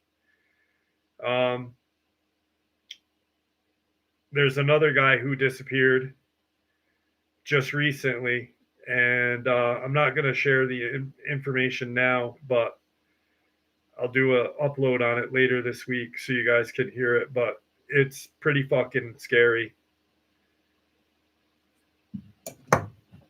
It's almost right there with the Tom Mezek case, and Tom Mezek to me is one.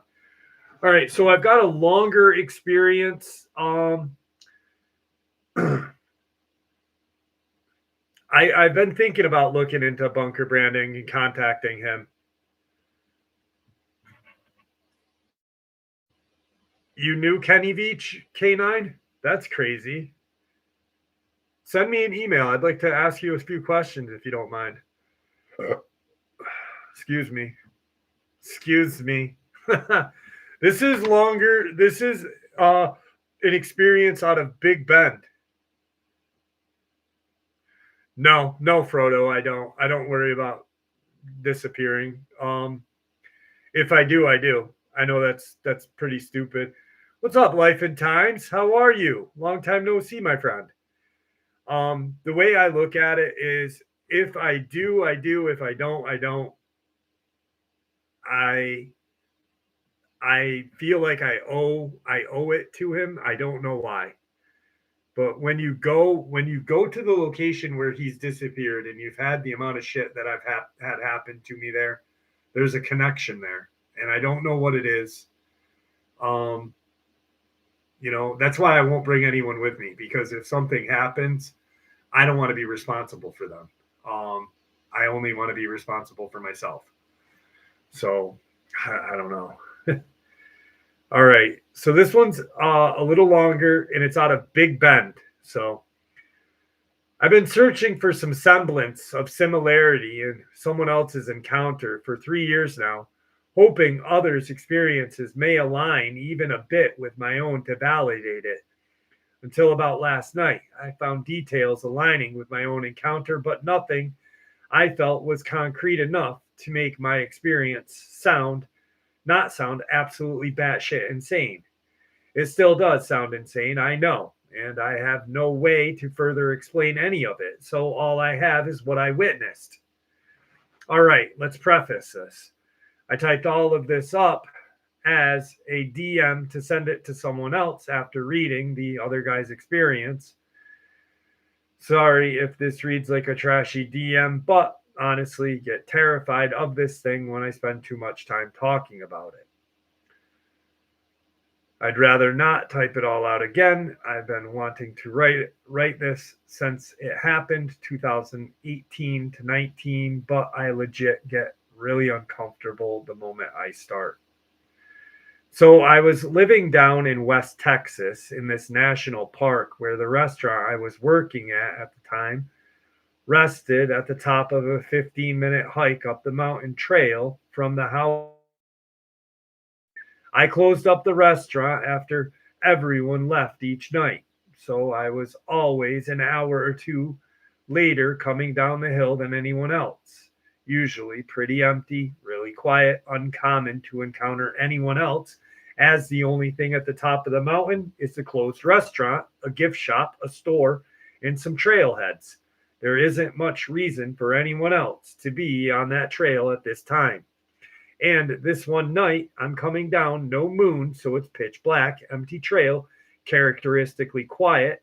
I round the last bend to get to my house, and right before I get off the trail to take a shortcut through the thicket of cactus and brush, there were maybe 15 to 20 trees, even though it's desert. The top of the mountain has high Sierra microclimate.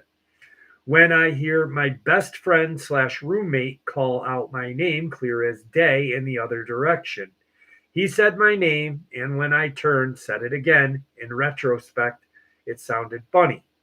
It was close, 15 yards maybe, but it sounded far off at the same time, like if someone recorded his voice from far away, but played it very nearby.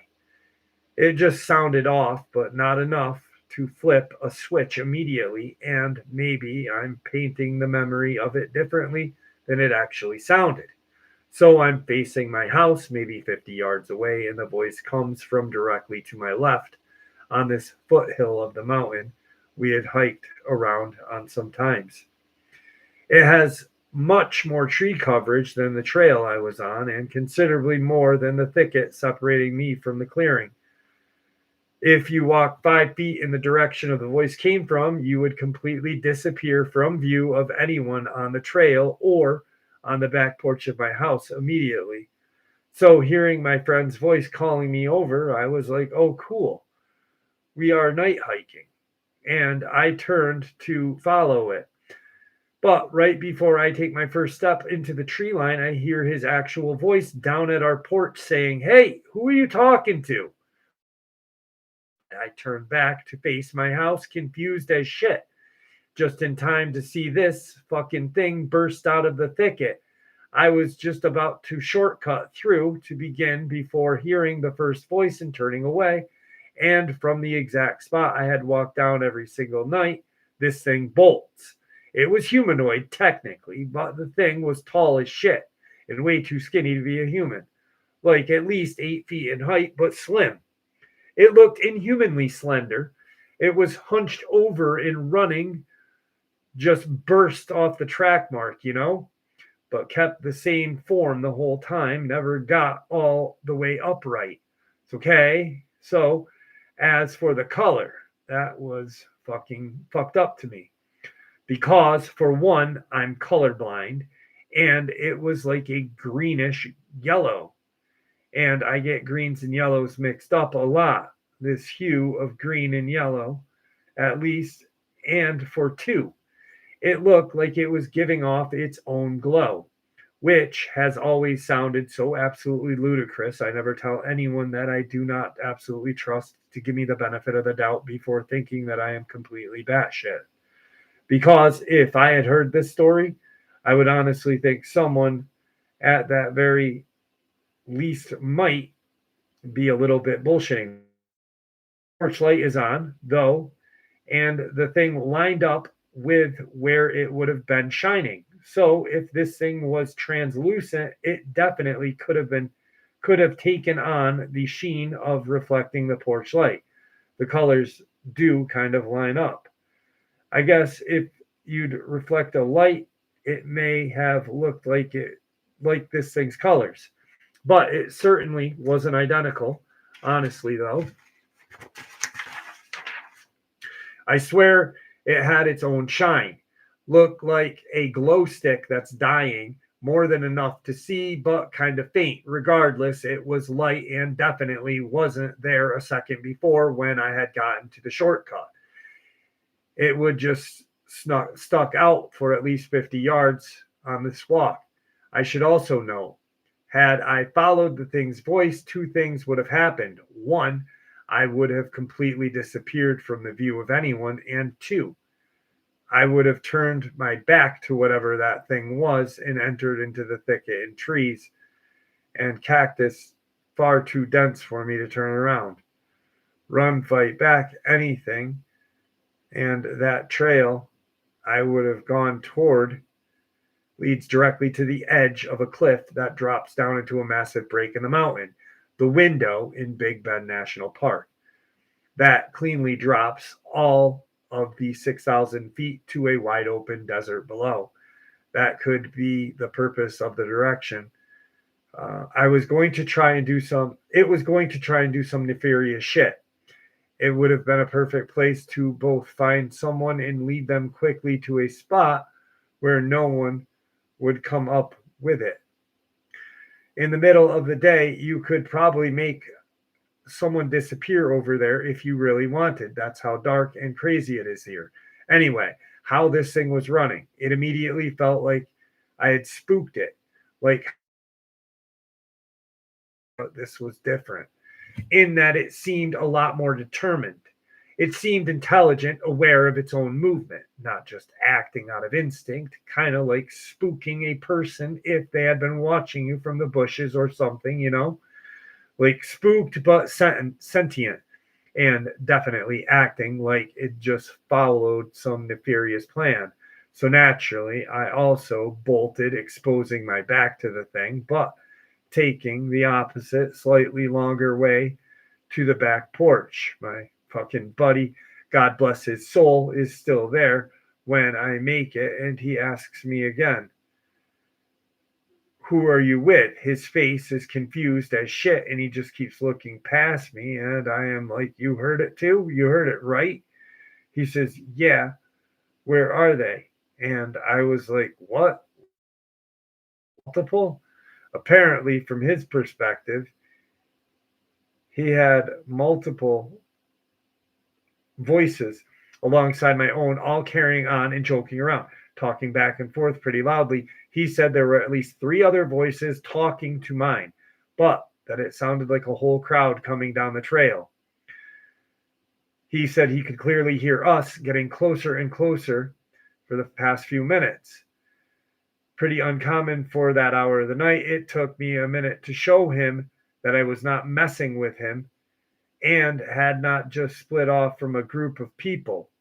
I was completely alone and had not vocalized a word until he called up to ask, "Who are with you?" It took a second to even express my side of what was going on. I was so out of whack, I couldn't find the words to actually explain. So I just kept shouting, "I swear to God, I swear to God, I just heard your voice." And then this thing, dude, this thing, or something similar. Eventually, it registers that there were no other lights on the trail. I wasn't using a flashlight that night, so maybe there was actually a moon out. I'm not sure.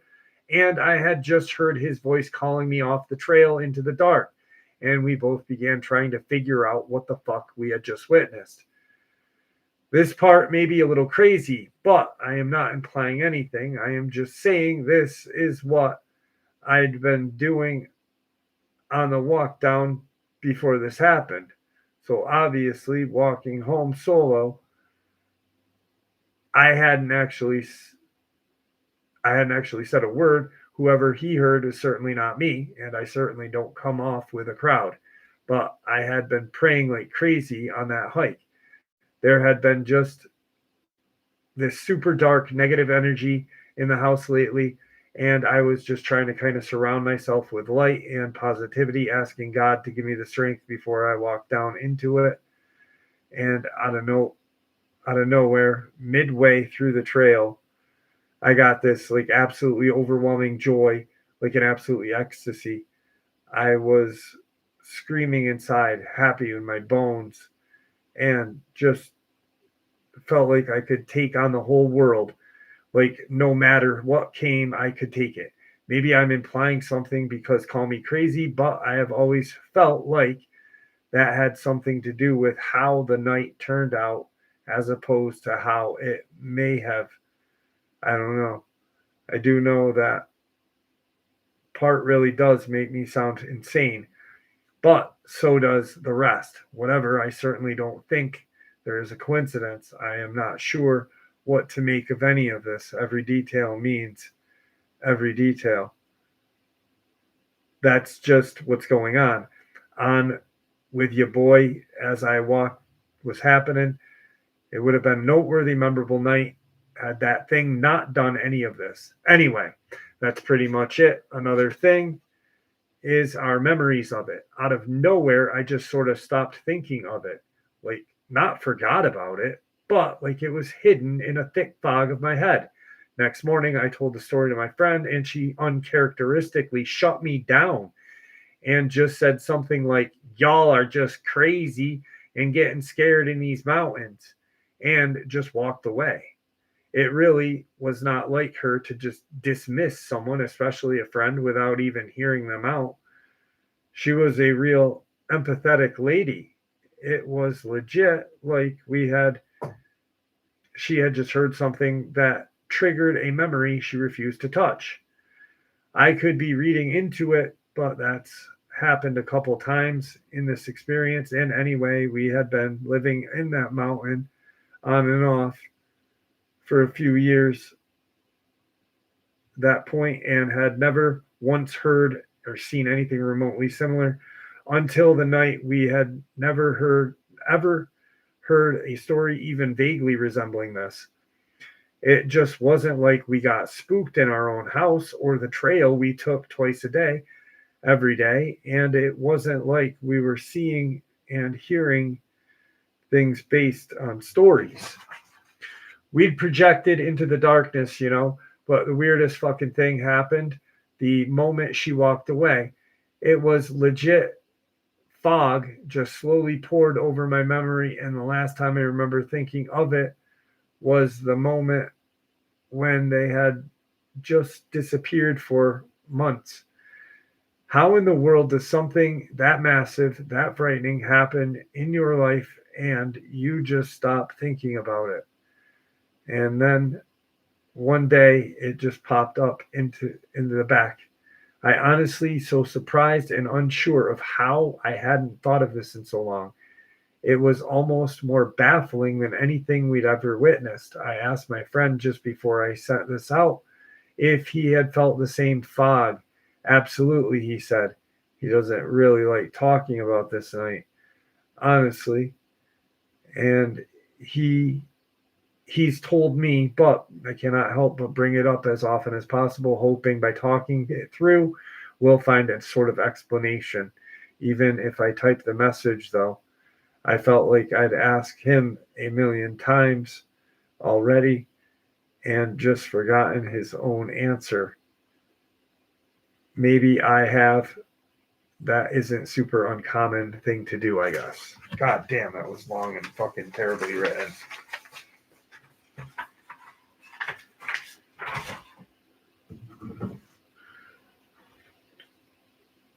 Crypto Work Pro, how are you? Stephanie, how are you?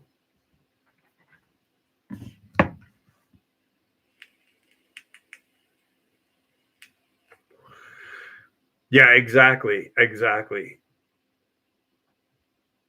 Johnny, it's my daughter's birthday tomorrow. I made the announcement last Friday or last Saturday. Hang on a second. How about I take her in? Come on, buddy. Buddy. Want to say hi to Tigger, guys? Here, buddy. Come here. Come here, bud. Come here. You fat ass.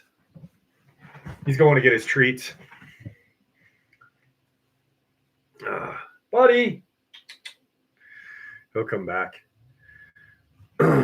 Is that Liz? Holy shoot, I have not seen you in forever, Liz Sisney. How are you, dear? You're good, Johnny. You're good. Good seeing you. I know, Liger alert. Where is he? Come here, buddy. He's getting a drink of water.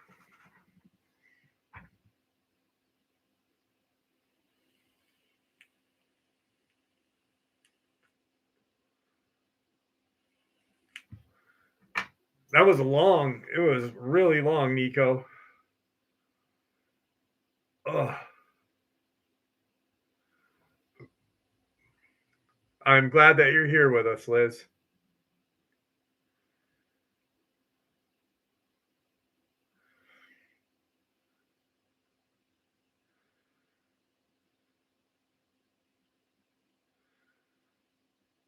That's interesting, Frodo. My theory on him, though, is that you're not a newcomer, Liz. You are not a newcomer.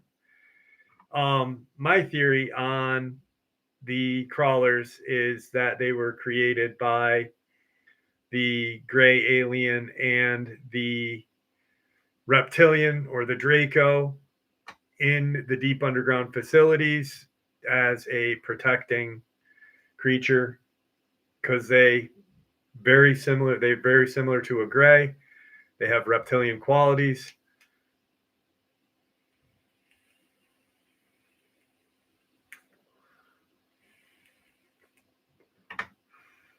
Five rings. What's up, my brother? 600 pounds of Tigger meat. Yeah, he does. He does need some water. He'll pop out in a minute.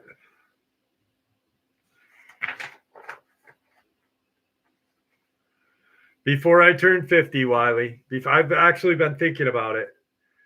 I've been thinking about jogging. Johnny Ohm, thank you so much. Sees this play. That is good. That is funny. That is funny.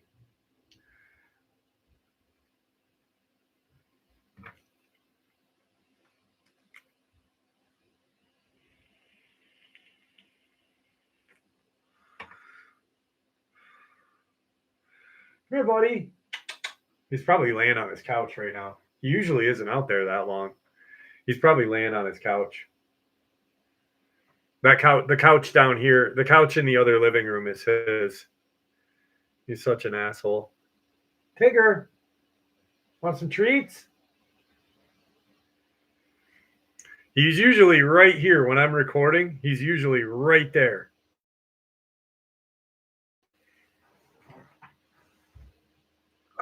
I changed some names of the group because I don't want to break the confidentiality of any of them. Everyone here's camping goes with happiness and new experiences and new adventures. Some take cameras, their favorite hobby. Our group, we're posted in camp deep in the woods, situated in Bulgaria. Honestly, we have our beliefs and folklores that we have witnessed in ages ahead, but what we did all see was so damn different that even I can't explain it until now. We prepared ourselves time, some booze, a couple of tracks up the mountain nearby. We arrived rather fast at the campus grounds as I was sleeping deep and did not recognize until Maya shook me awake and I blinked away the sleepiness. Walking out with our backpacks, we gathered around the elders and listened to the instructions that obviously will break later. Getting into separate rooms for girls and boys, we were all set up a few days, went like a flash, and then that day, when we were accompanied by two elders to lead the way to the local campgrounds, It was far away from camp, so we were walking, talking, laughing. A few boys pulled a stupid scare prank, and we were close to our destination, but they all say there's someone staring at you and you feel their eyes boring onto you. That was what I felt. I always was skeptic, but now all of my senses were on high alert. Coming closer to the open space with a huge campfire, we all set up our little to do lists. Some were finding branches and twigs, others were preparing food for the meal, some were talking to the elders, and our group was done with all of our orders. We went to the watch point. It was like a watchtower, but without the amenities. It is open and huge that it couldn't allow many people on it and in it. It is a breathtaking sight. Coming down, I again felt like I was being watched, like an intense watch that makes you turn around. So I did slowly and carefully, as if not feeling its eyes on me. Or rather, I haven't seen it. So I went towards the campfire. It was not dark, it was around 1300. So nothing scary, to be honest, but that feeling soon enough returned. I've always had great hearing, and if something moves, falls, makes a noise, I turn my head always towards and said so direction.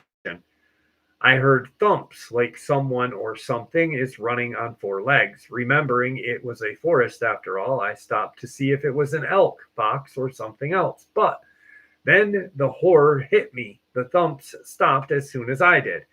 I was shocked so badly I didn't recognize my friend Maya trying to get my attention. Hey, Earth to Dana, the hell, my dude? What did you see, a bird or an elk? I shook my head and my brows rose in surprise as I spoke. No damn idea, Maya. Maybe it was just my imagination. She laughed and dragged me toward the campfire. Here's Buddy. Hang on, guys. Come here, Buddy. Everyone wants to say hi to you. Want to say hi to everybody? Come here. Come here. Come here. Everyone wants to say hi. Oh, Buddy. Come here. There he is. Say hi to everybody. There he is. There's the good boy. There's Tigger. There he is. Hi, buddy. Hi, buddy. Look at the big boy. Say hi to everybody. Everybody loves you. Everybody loves you, Bob. Yeah. You're the channel's mascot, huh, Bobby? Yeah. Yeah. Oh, good boy, huh? Yeah. Good boy. I knew he'd come. There he is. You're such a good boy. Oh, he's going to sit down. He's happy. He's happy, huh? He's a happy boy, huh? Yeah. All right, let's finish this. One of the boys, Nick, decided to visit the local nature WC, to let it go. And strangely enough, he went with his plate with a good chunk of meat. We all chatted already, filled with delicious barbecue food. As we saw Nick rushing back as if he had seen a ghost, we all looked at him. As he explained, pointing to the plate that has only the sauce remains where his piece of meat was. I swear I am not pranking you. I was taking a leak and I felt like something whooshed past me, heard the sound of my plastic plate. I turned around and saw that my food was gone. He had a bewildered look on his face. Everyone, even the elders, suggested that it was a wild animal that had stolen it, but the look in his eyes said something else. Some of the girls shared their piece of meat with him, but yet we were all a bit worried after collecting all the plastics and remained food into a trash bag that was set aside for us to take when we left the campgrounds. Elders suggested walking around a bit and show a few places with waterfall and caves. As we walked across the horse pass, looking at indentations in the wet mud, we saw each ones and stopped to observe. They were wide as bear or canine, but how could it be so wide and big? Shrugging it off, we walked a bit further when the feeling hit me again. We were watched by someone or something. As I turned my head, I spotted a rather old treehouse. As I alerted the others, the group continued ahead, not wanting us to all walk toward the house. And we saw a ladder. It was just pieces of wood planks nailed to the tree heading upward. We decided to climb up as we heard a few twigs being broken and rustling as if someone was running around us. We stopped and decided to shrug it off, climbing inside. The smell was of wet wood and dust. As we all climbed in, Nick, who was the last to climb, yelped and screamed, "Get inside now!" We all gathered further into the treehouse, looking at him like he was a lunatic. We looked at him for an explanation as he was shivering and trembling. It was summer, so we had our t-shirts on. As he turned, I saw something huge and big down there running past me. We all panicked so hard as we looked at him. I whispered, "It's a bear, right?" He looked around frantically as one of the boys took out his knife, which made me smile because it would be a damn toothpick towards this huge animal. He gasped for air as we all tried not to panic and not to hit the fan. We heard some running around. It was the sound of a four-legged creature. If it was a bear, could it climb into the treehouse? My mind screamed. We all stood still as the running now was accompanied by a growl of it, as suggested it was a bear, but it was not bone-chilling as we heard the next sound. It was a mix of a howl of a wolf mixed with a human howling in insufferable pain. We all froze. It felt like a damn horror movie. We heard something climbing up the tree as we all stood still, covering in the back of the treehouse, looking out into the open window. We all froze. There was a huge ass creature climbing up the tree. Had it sensed us? Was it hungry? My mind was going a mile per minute. The creature was not even looking in our direction. It was looking down. I took a step closer to the window. So did Nick. What was wrong? Oh my God, it was a bear.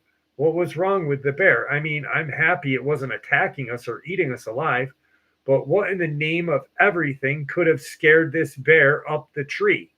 The answer came with such a loud snarl and growling sounds accompanied by thumps and scratches.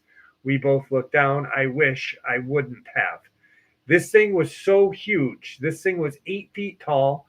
It had a huge snout, really sharp canines. It was black and its ears were pointed like a lynx. Its fur was black and its eyes were yellow.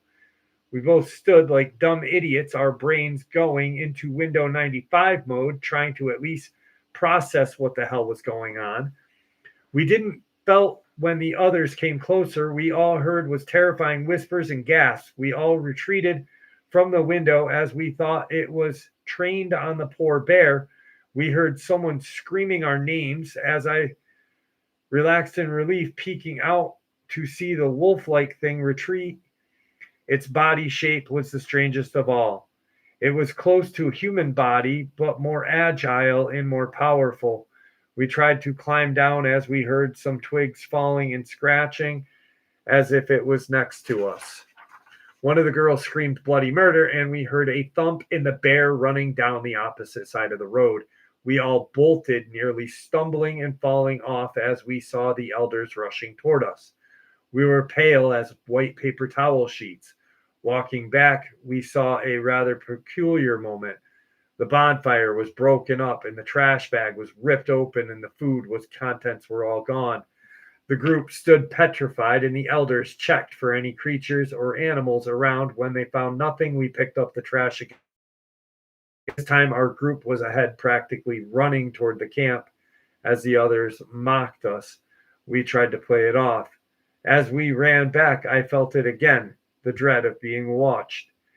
And Tigger, you just scared the shit out of me, dude. And now I lost my spot, you fucking asshole. Stop. Group stood petrified, elders checking, campground, da-da-da-da-da. It was an abandoned belt, ripped off the door. Watching, think. Can't believe you, Tigger. Gathering up, we all let out deep breaths, and as we decided to hit a smoke before the elders came back and caught them, but I think at this point, no fucking buddy gave a shit. What the hell was that thing? Said one of the girls, inhaling smoke as if it was going to calm her down. No damn idea. It was something friggin' bigger than that damn bear, Nick added, still looking to the outskirts of the bartered fence.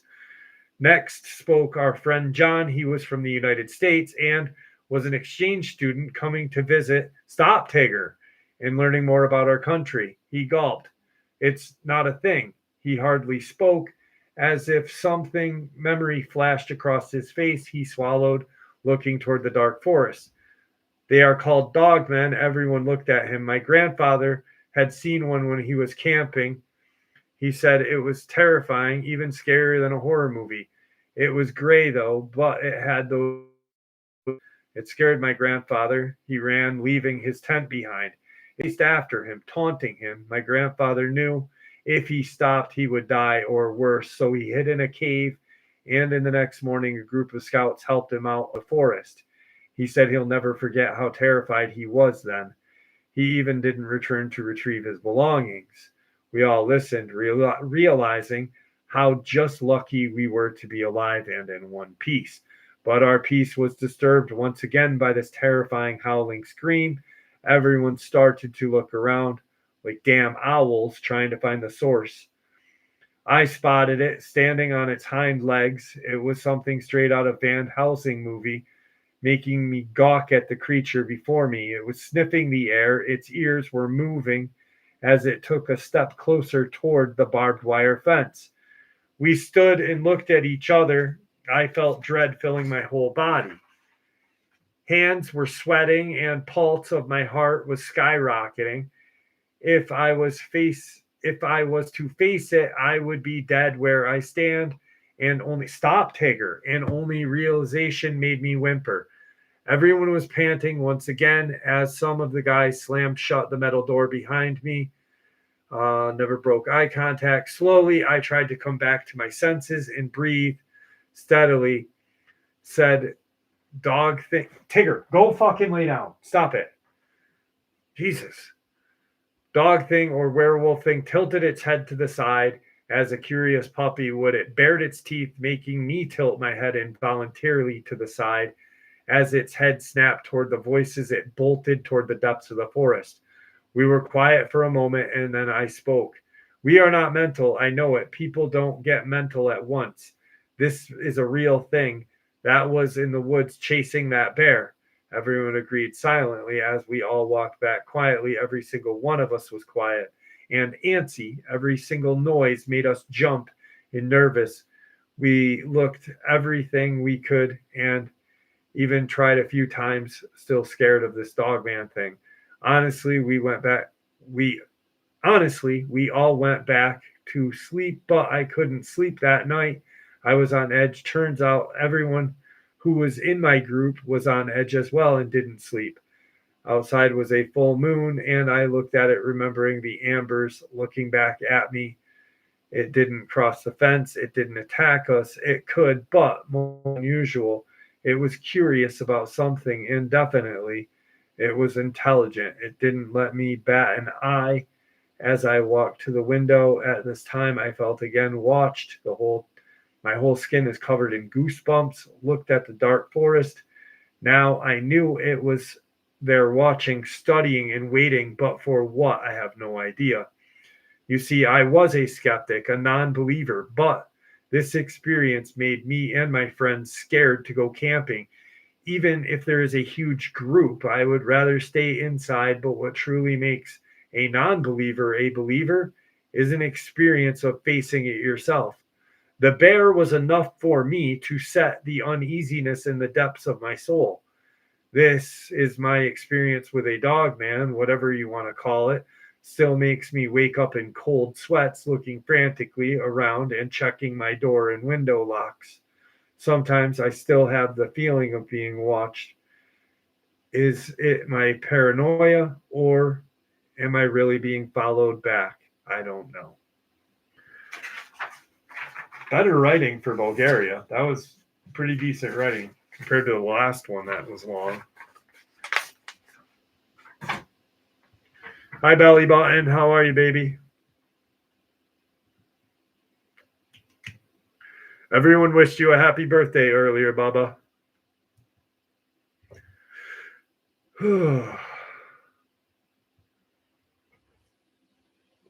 Tigger, Jesus Christ. Hi, Ryu. How are you? Oh, Jesus. See, all right, you're going out. Go out. Go out, or I'll shake the bottle at you. Go on.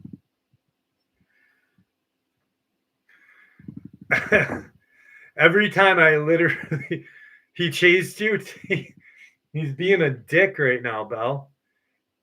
He literally, when I read down here, if I'm narrating anything, like the second I do the intro, I'll be like, greetings and salutations. He'll come out of nowhere and be like, and all you feel is this on your leg. Bop, bop, bop, bop. All right, now he wants to leave. Go on, buddy. Go on. Now I got to let him out. Hang on. Jesus Christ. Go. God damn, he's annoying. Sorry about that. Dude, he's such an asshole. He really is such an asshole.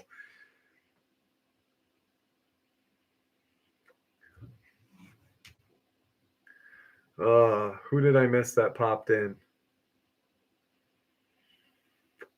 What's up, Papa? How are you? Shut up your face. How are you? Mr. West is in the building. That's an old, like, throwback to an old Kanye West song.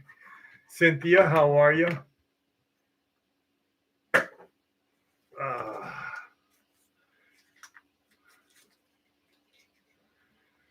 I didn't do one, Belle. I didn't do one, Belle. I already told you I didn't. Everyone's wishing you happy.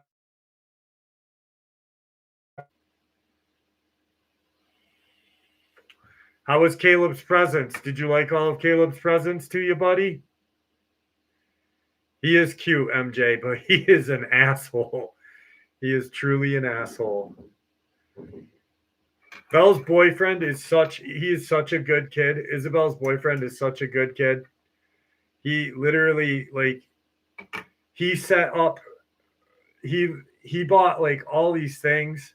He bought a bunch of balloons, like regular big balloons that he had to blow up with his mouth. And then he bought these, like, balloons that you needed like, we used my air compressor and we blew them up with my air compressor. He hung up all these streamers and these really cool streamer things for her door.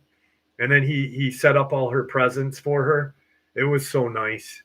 He's such a good kid. He really is.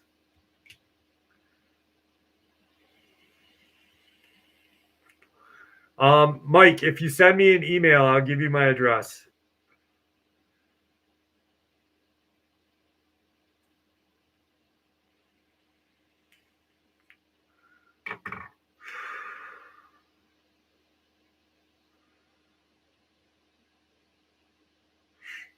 Key West Cat Lady, how are you? I can hear Tigger running across the ceiling right now. He's like running upstairs. You hear him. Thump, thump, thump, thump, thump, thump, thump. Yeah, we started at midnight, Eco. Or Escon. It looks like Eco if you look at it. I'm just going to call you Benzie. What's up, Danny? How are you?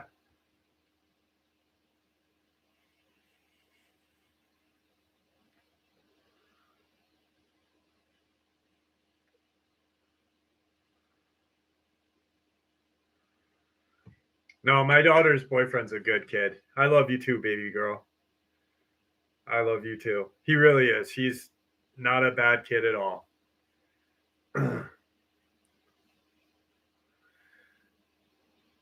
No, it's my daughter's birthday is tomorrow. So I'm only doing it tonight for Friday. I'm going to continuously do it. Oh, Johnny Ohm, that's so nice of you.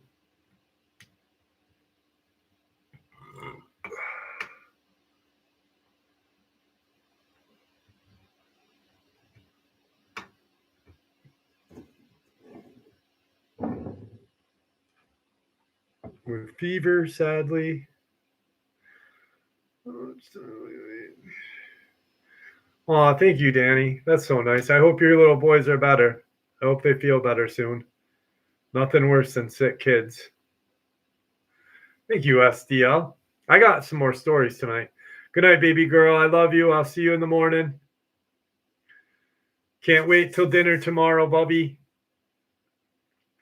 Belle, it's so funny, Belle, like, this kid wants a seafood boil for her dinner, for her birthday dinner. She's like, I want seafood boil.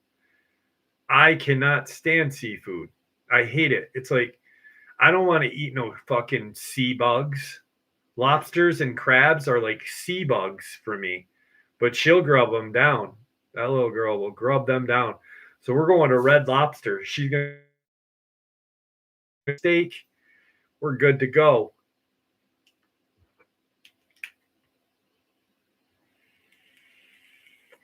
I only like one seafood, scallops. Scallops are delicious. Oh, God.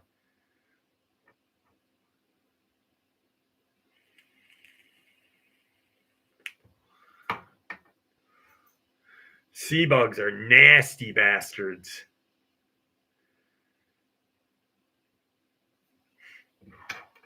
It's weird too, because I've never, growing up, spending half my life in Maine, I never liked seafood, ever. Like, scallop, who's a lobster fisherman, and Chris Sawyer, and he'll scuba dive for fresh scallops. But lobster, crab, ugh. Clams, ugh. No thank you. Liz, it was nice seeing you tonight. It's so nice seeing you. I'm so glad that you were here tonight. Yeah, I heard you were a big fan of the Rocky Mountain Oyster 59th. I heard you liked them fresh.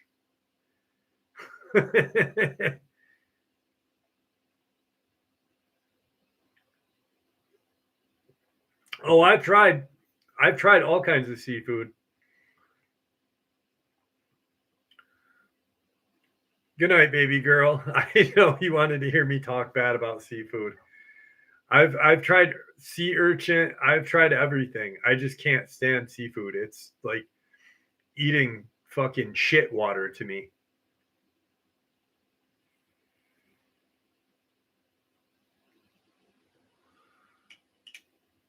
Oh, Tina Marie. I know. I'm so sorry.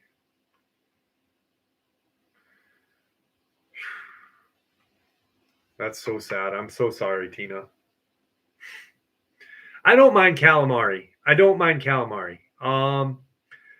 really like, I'll eat tuna, but I like sashimi. If I'm gonna eat, I'll eat sashimi instead of sushi. But it's gotta be tuna. Boiled shit water. But calamari isn't too bad. Good night, DL. Calamari isn't bad as long as it's cooked good. As long as it's cooked a nice way, Tina. I think Tina's email to me talking about what she just shared was probably one of the hardest emails I've had to read in a long time from a subscriber. This one's long too. I'm not doing any more long ones tonight. Fuck that.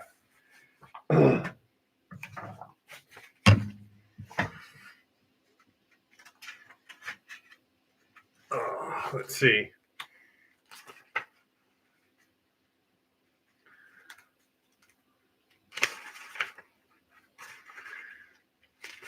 Jesus, that one's long too.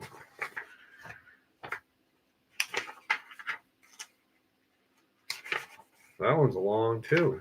God dang. What the hell was I thinking? Fucking print these long fuckers out.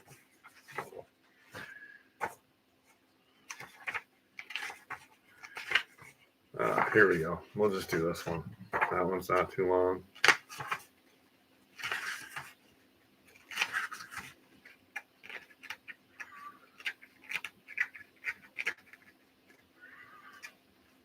Come on, damn it. You know what? Fuck this. I'll do something different. Let me get this out here. Here we go.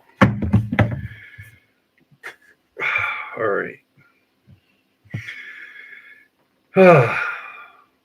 The Appalachian Trail had always called to me, a whisper in the winds of the mountains, a challenge to my spirit. I read about the vast stretches of untouched wilderness, the serenity of the rolling hills, the camaraderie of the trail's community. So when I had a chance to finally come to hike it alone, I seized it with both hands. Little did I know this journey would not just test my endurance, but push the boundaries of my sanity. I started in Georgia, standing at the foot of Springer Mountain. The weather was clear, the air was crisp with the early signs of spring. The trail ahead seemed endless, a ribbon of earth winding through the heart of the Appalachian Mountains. I was prepared for days of walking and nights spent under the canopy of stars. What I wasn't prepared for was the relentless presence that would shadow my every step. The first few days were blissful. I fell into a rhythm, my feet crunching over the path, my eyes drinking in the beauty of the wildflowers and the vibrant greenery. The trail was challenging, but I relished the physical exhilaration. The sweat on my brow, the burn in my muscles. I met a few hikers along the way, exchanged pleasantries, and sometimes shared a campfire, but mostly I was alone, just as I had hoped. I was on my 5th day, and I first sensed something was off. The trail had taken me deeper into the woods where the trees grew taller and closer together, their branches forming a thick canopy overhead. The light was dim, and the air was heavy with the scent of pine and damp earth. I was about 15 miles from the nearest town, and isolation was complete. I was walking at a steady pace. My thoughts were lost in the rhythm of my footfall when I heard it, the faint rustling behind me. I stopped, turning to scan the woods, but saw nothing unusual. The forest was silent, save for the occasional chirp of a bird or the rustle of the leaves in the breeze. I shrugged it off and continued, but I did not feel alone. As the day wore on, the feeling grew strong. Shake the sensation that I was being watched, that unseen eyes were tracking my every move. I quickened my pace and my heart was beating fast. The trail twisted and turned, and I found myself glancing over my shoulder more frequently, each time expecting to see something in the shadows, but there was nothing, only the trees and silence. By late afternoon, I decided to make camp. I found a small clearing off the trail, surrounded by dense thickets. It was a good spot, sheltered and hidden from view. I set up my tent, gathered some wood, and started a fire. The flames danced and crackled, casting long shadows that flickered across the trees. As I sat by my fire, cooking my dinner, the feeling of being watched intensified. The woods around me seemed to close in. The darkness between the trees grew deeper.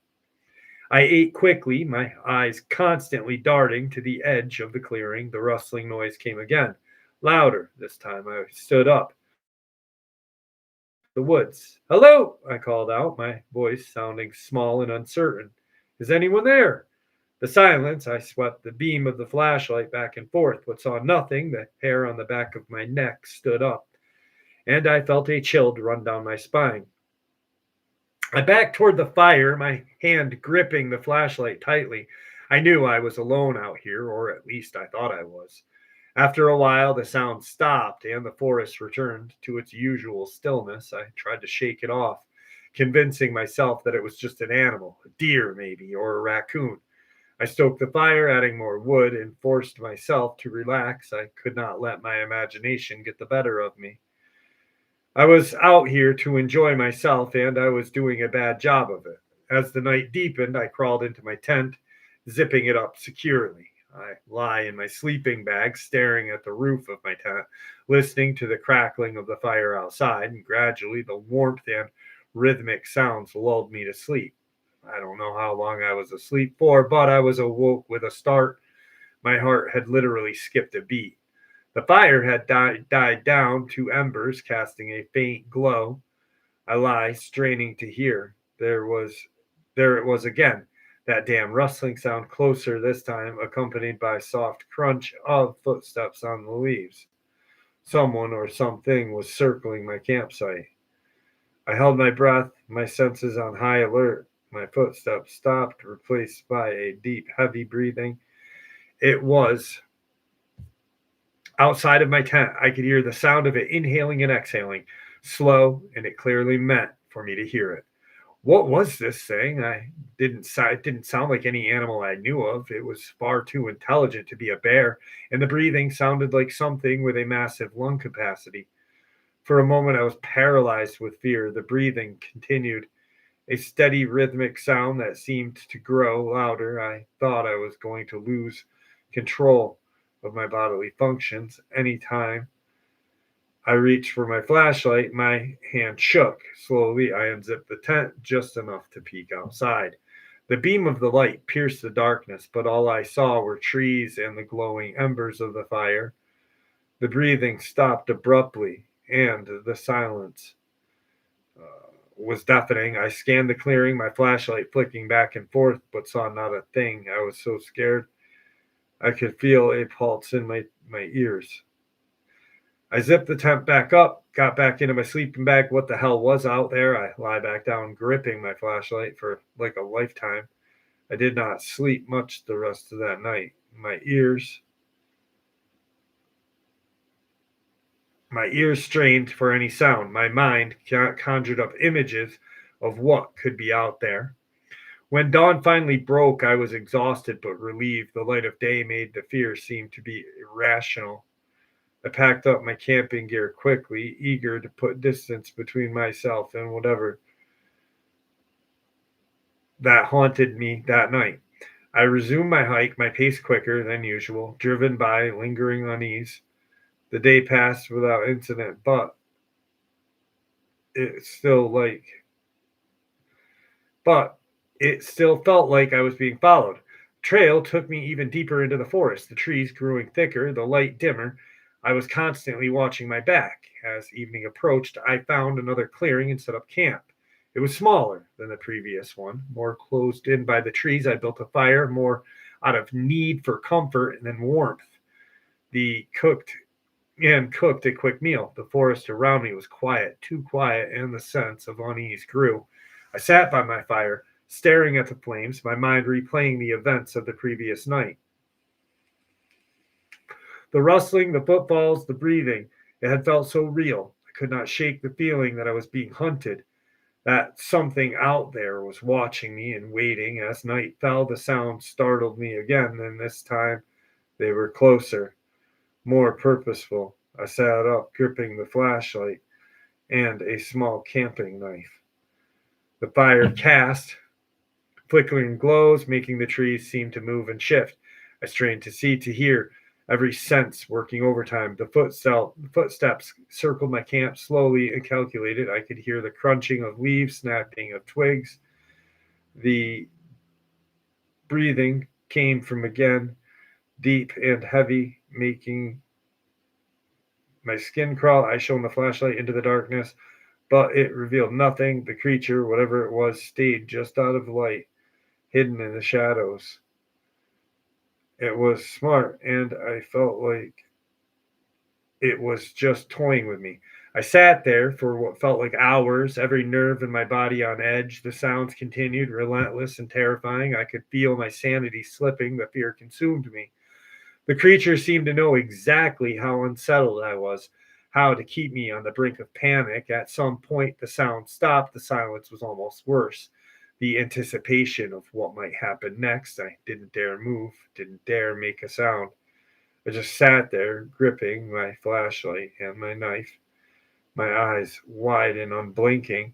Eventually, exhaustion overtook me, and I must have dozed off. I woke up with a start, The dawn light filtered through the trees. I was stiff and sore, my mind a fog of fear and fatigue. I packed up my camp quickly. My hands were shaking.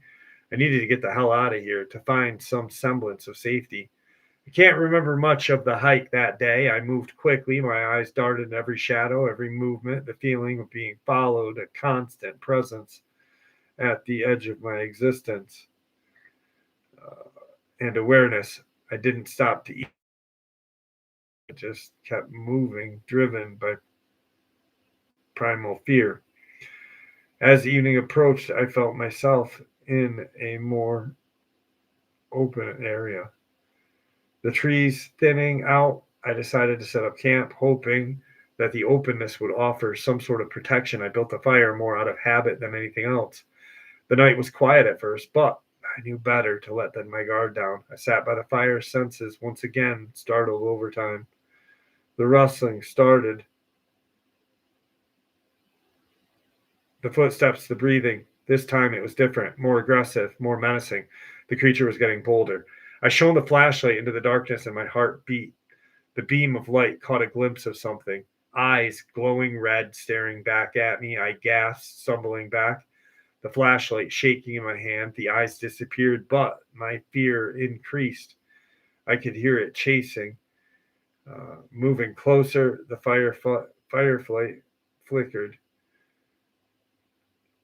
casting eerie shadows. The breathing was louder, more pronounced. I felt trapped. I backed up to my tent, my hand gripping the knife so tightly my knuckles turned white. The sound grew louder, the presence more oppressive. I could feel its eyes on me. They felt intent. It was playing with me. I don't know how long I stood there. Every muscle was tense, every sense of buzzing with anticipation. Time stretched every second of eternity. The creature moved in the shadows, just out of sight. At some point, I must have passed out from sheer exhaustion. I abruptly awakened that morning.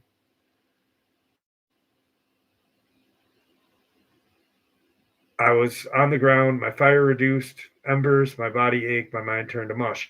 I packed up camp quickly. Every movement filled the sense of urgency. I needed to get out of here, back to civilization. I resumed my hike. My pace quickened. The trail eventually led me to town. I stumbled into the first diner I saw. My appearance haggard and wild. Patrons stared at me. The conversation stopped mid-sentence. I must have looked like a madman. Disheveled and haunted, I sat down at the table. My hands were shaking. I ordered food and ate mechanically. The taste barely registered. The other patrons whispered amongst themselves, their eyes darting toward me.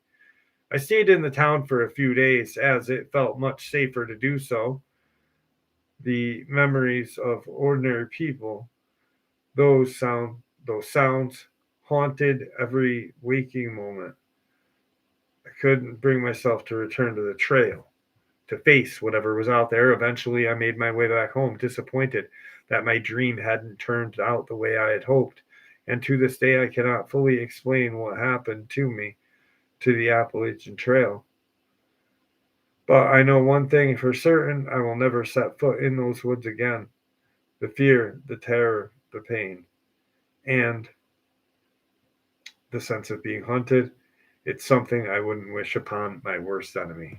Yeah, that was long too. Fuck.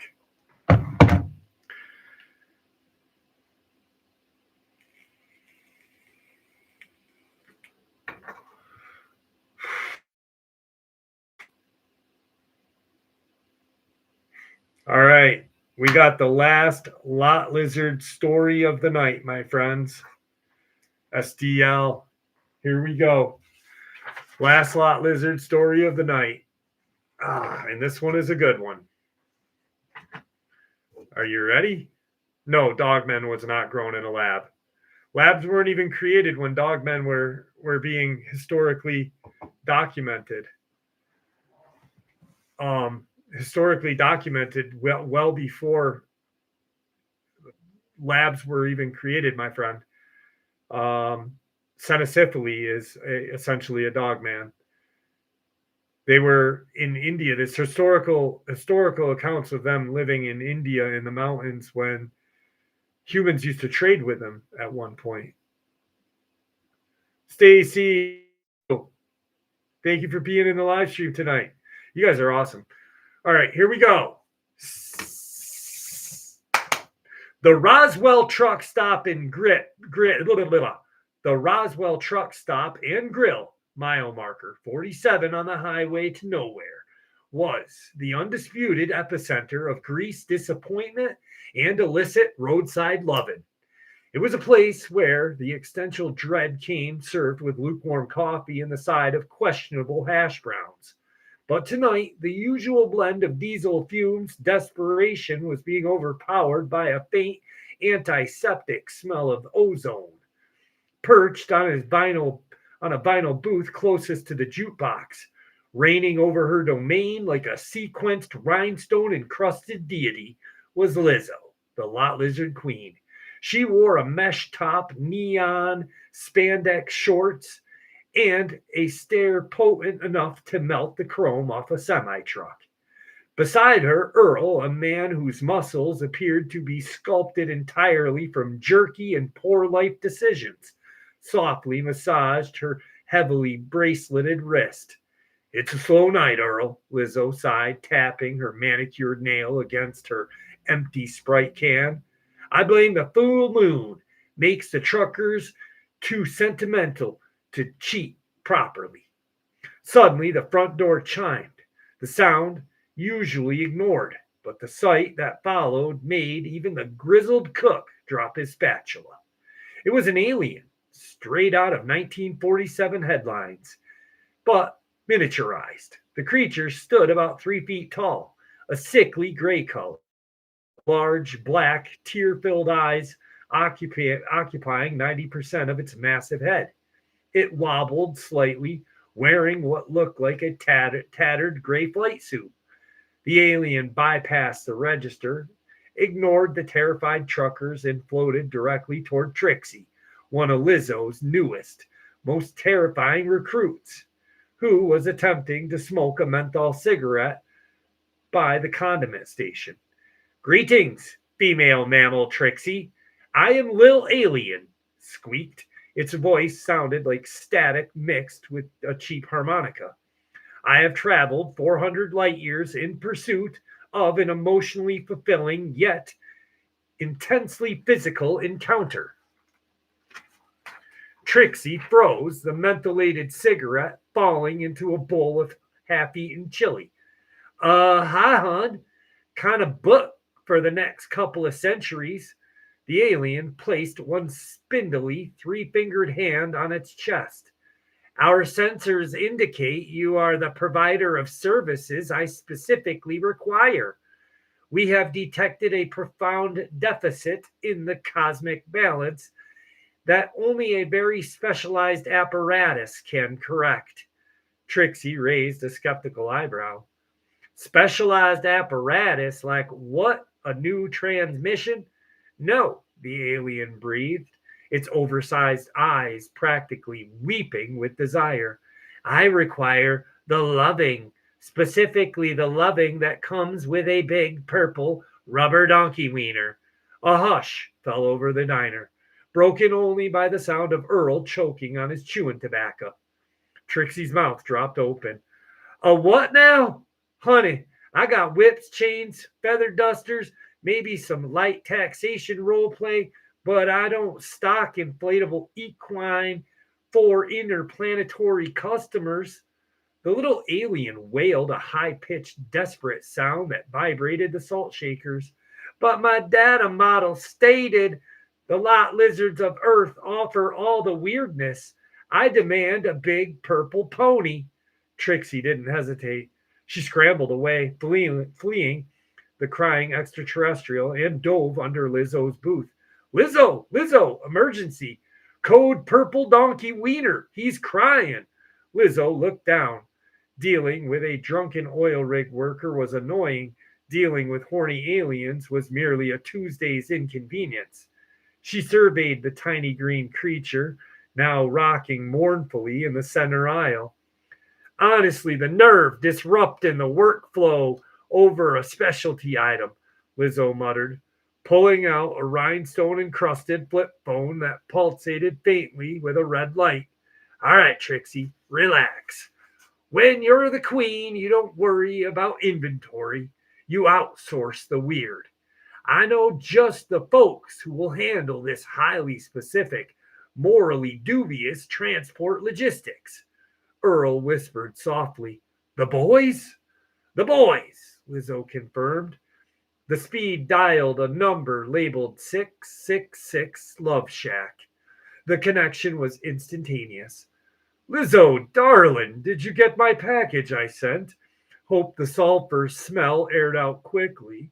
A smooth, booming voice purred. Satan, baby, I need a favor, Lizzo stated, keeping her voice low and commanding. I got a customer here who needs a very specific type of fulfillment. And frankly, he's too pathetic to be my problem. It involves a purple rubber donkey wiener, weirdly high expectations, and space travel. A delighted, rough chuckle sounded over the phone. A tourist with niche desires. We can work with that, can't we, honey? A second voice, guttural and thick with Middle Eastern accent, grunted approval in the background. Location, the men's room stall number 3. The door is already jammed shut, Lizzo instructed. And bring a nice leather accessory Saddam likes to show off. 5 minutes, Queen. Don't move a hair, Satan promised. Lizzo hung up and pointed Trixie toward the back. Go stand by the restrooms and make sure nobody takes a leak for the next 30 seconds. It's going to get messy.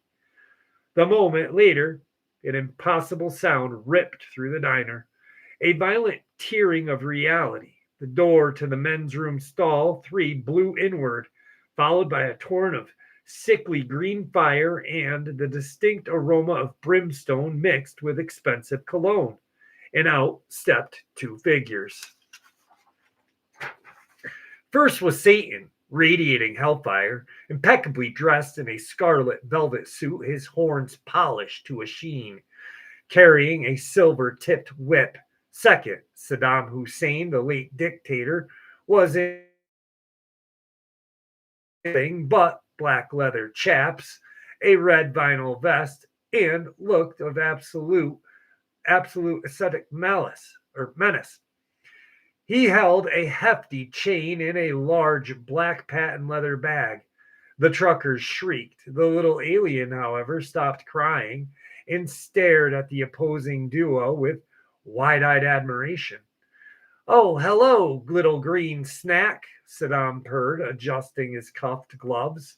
Satan bowed dramatically toward Lizzo. Always a pleasure, my dear. What service can the damned offer the divine tonight? Lizzo gestured coolly to the alien. He's yours. Just get him off my lot before he starts asking for alien discounts. Forward, arms open. Are you taking me to the Purple Donkey Fulfillment Center? Saddam did not answer. He moved with alarming speed, dropping the black leather bag. He pulled out a leather ball gag, a sturdy leash, and a pair of fuzzy pink handcuffs. A touch of whimsy. Before the alien could protest, Saddam had clapped the handcuffs around his tiny little wrists, followed almost instantly with the ball gag, effectively silencing this purple pony lover. Welcome to the Love Shack, little traveler, Saddam announced, snapping the leash onto the alien's cuff. He dragged the now docile, yet clearly thrilled extraterrestrial back toward the growing green portal in the men's room. Satan grinned, tipping a finger toward his horn. We'll send you a postcard, Lizzo. The amenities are marvelous. They've got a decent pony stable down there, you know. As the green flames intensified, swallowing Saddam as he muffled, twitching his new pet, Satan lingered into the threshold just long enough to blow Lizzo a fiery, dramatic kiss. See you soon, bitch, he called out. With a final sharp snap of his whip, the doorway dissolved. The men's room was left intact, smelling faintly of clean leather and extreme heat. Lizzo adjusted her spandex, sipping calmly at her Sprite. The truckers were silent, staring. Trixie was hiding. Well, Lizzo announced, sliding out of her booth. Get back to work, Trixie. The little incident just proved you gotta pay the queen a hazard fee. She counted her tips Trixie had dropped in awe, sliding them into her overflowing bousiere. Lizzo had called upon the darkest forces of the underworld to handle a customer service dispute, and she hadn't even smudged her lipstick. Lizzo had saved the day again. The lot was quiet, the order restored, and somewhere in the fiery depths of hell, a little gray alien was finally going to get the highly specialized loving he deserved and needed.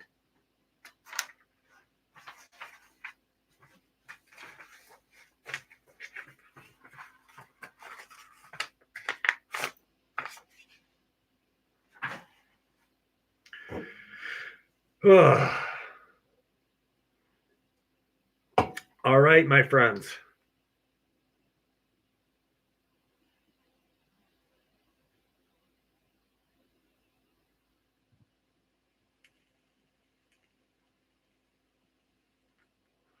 Thank you, Tracy.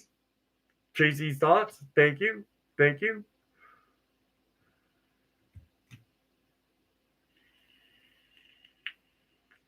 I had to make them friends, you know, like they needed to be friends.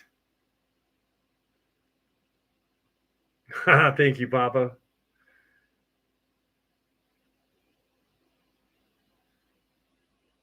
Well, the purple pink donkey or the rubber purple donkey wieners will always be a weapon or a love thing. All right. I am exhausted. It is 2:35. Guys, I had a blast with you guys tonight. Thank you for hanging out with me on this Friday evening. Next week, we'll be back to normal Saturdays. And once again, thank you for understanding.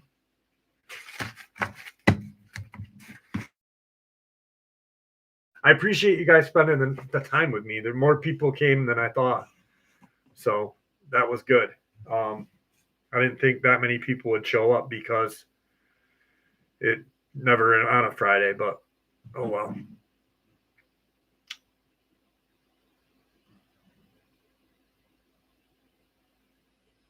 I hope she does too. She will. She will. She suckered me out of her presence early this year. Thank you, Sharon. Thank you. Thank you. Key West Cat Lady. Thank you. And thank you guys for wishing Isabel a happy birthday. I'm sure she appreciated it. That's why she pops in. She wants to be like, look at me, my birthday. Steal Dad's show. Just kidding. All right, guys. I love you all. Thank you for hanging out with me. Nico, good seeing you. There, Wolf. How are you, my friend? Sonia. I will be going up to Tom Mezek's tomorrow, where he disappeared for a short period of time. I'm going to spend 2 hours up there. It is the 10-year anniversary. Tomorrow is 10 years since he's been gone. I will, that video will be Monday. I'll put that out Monday for you guys. So, Raldo, how are you? So wait for that. And, thank you guys for answering the poll questions. I'm really going to start doing more of the Luciferian agenda tie-ins. I like those. I like those a lot. So I will see you guys next week. And thank you once again. And good night. Love you all.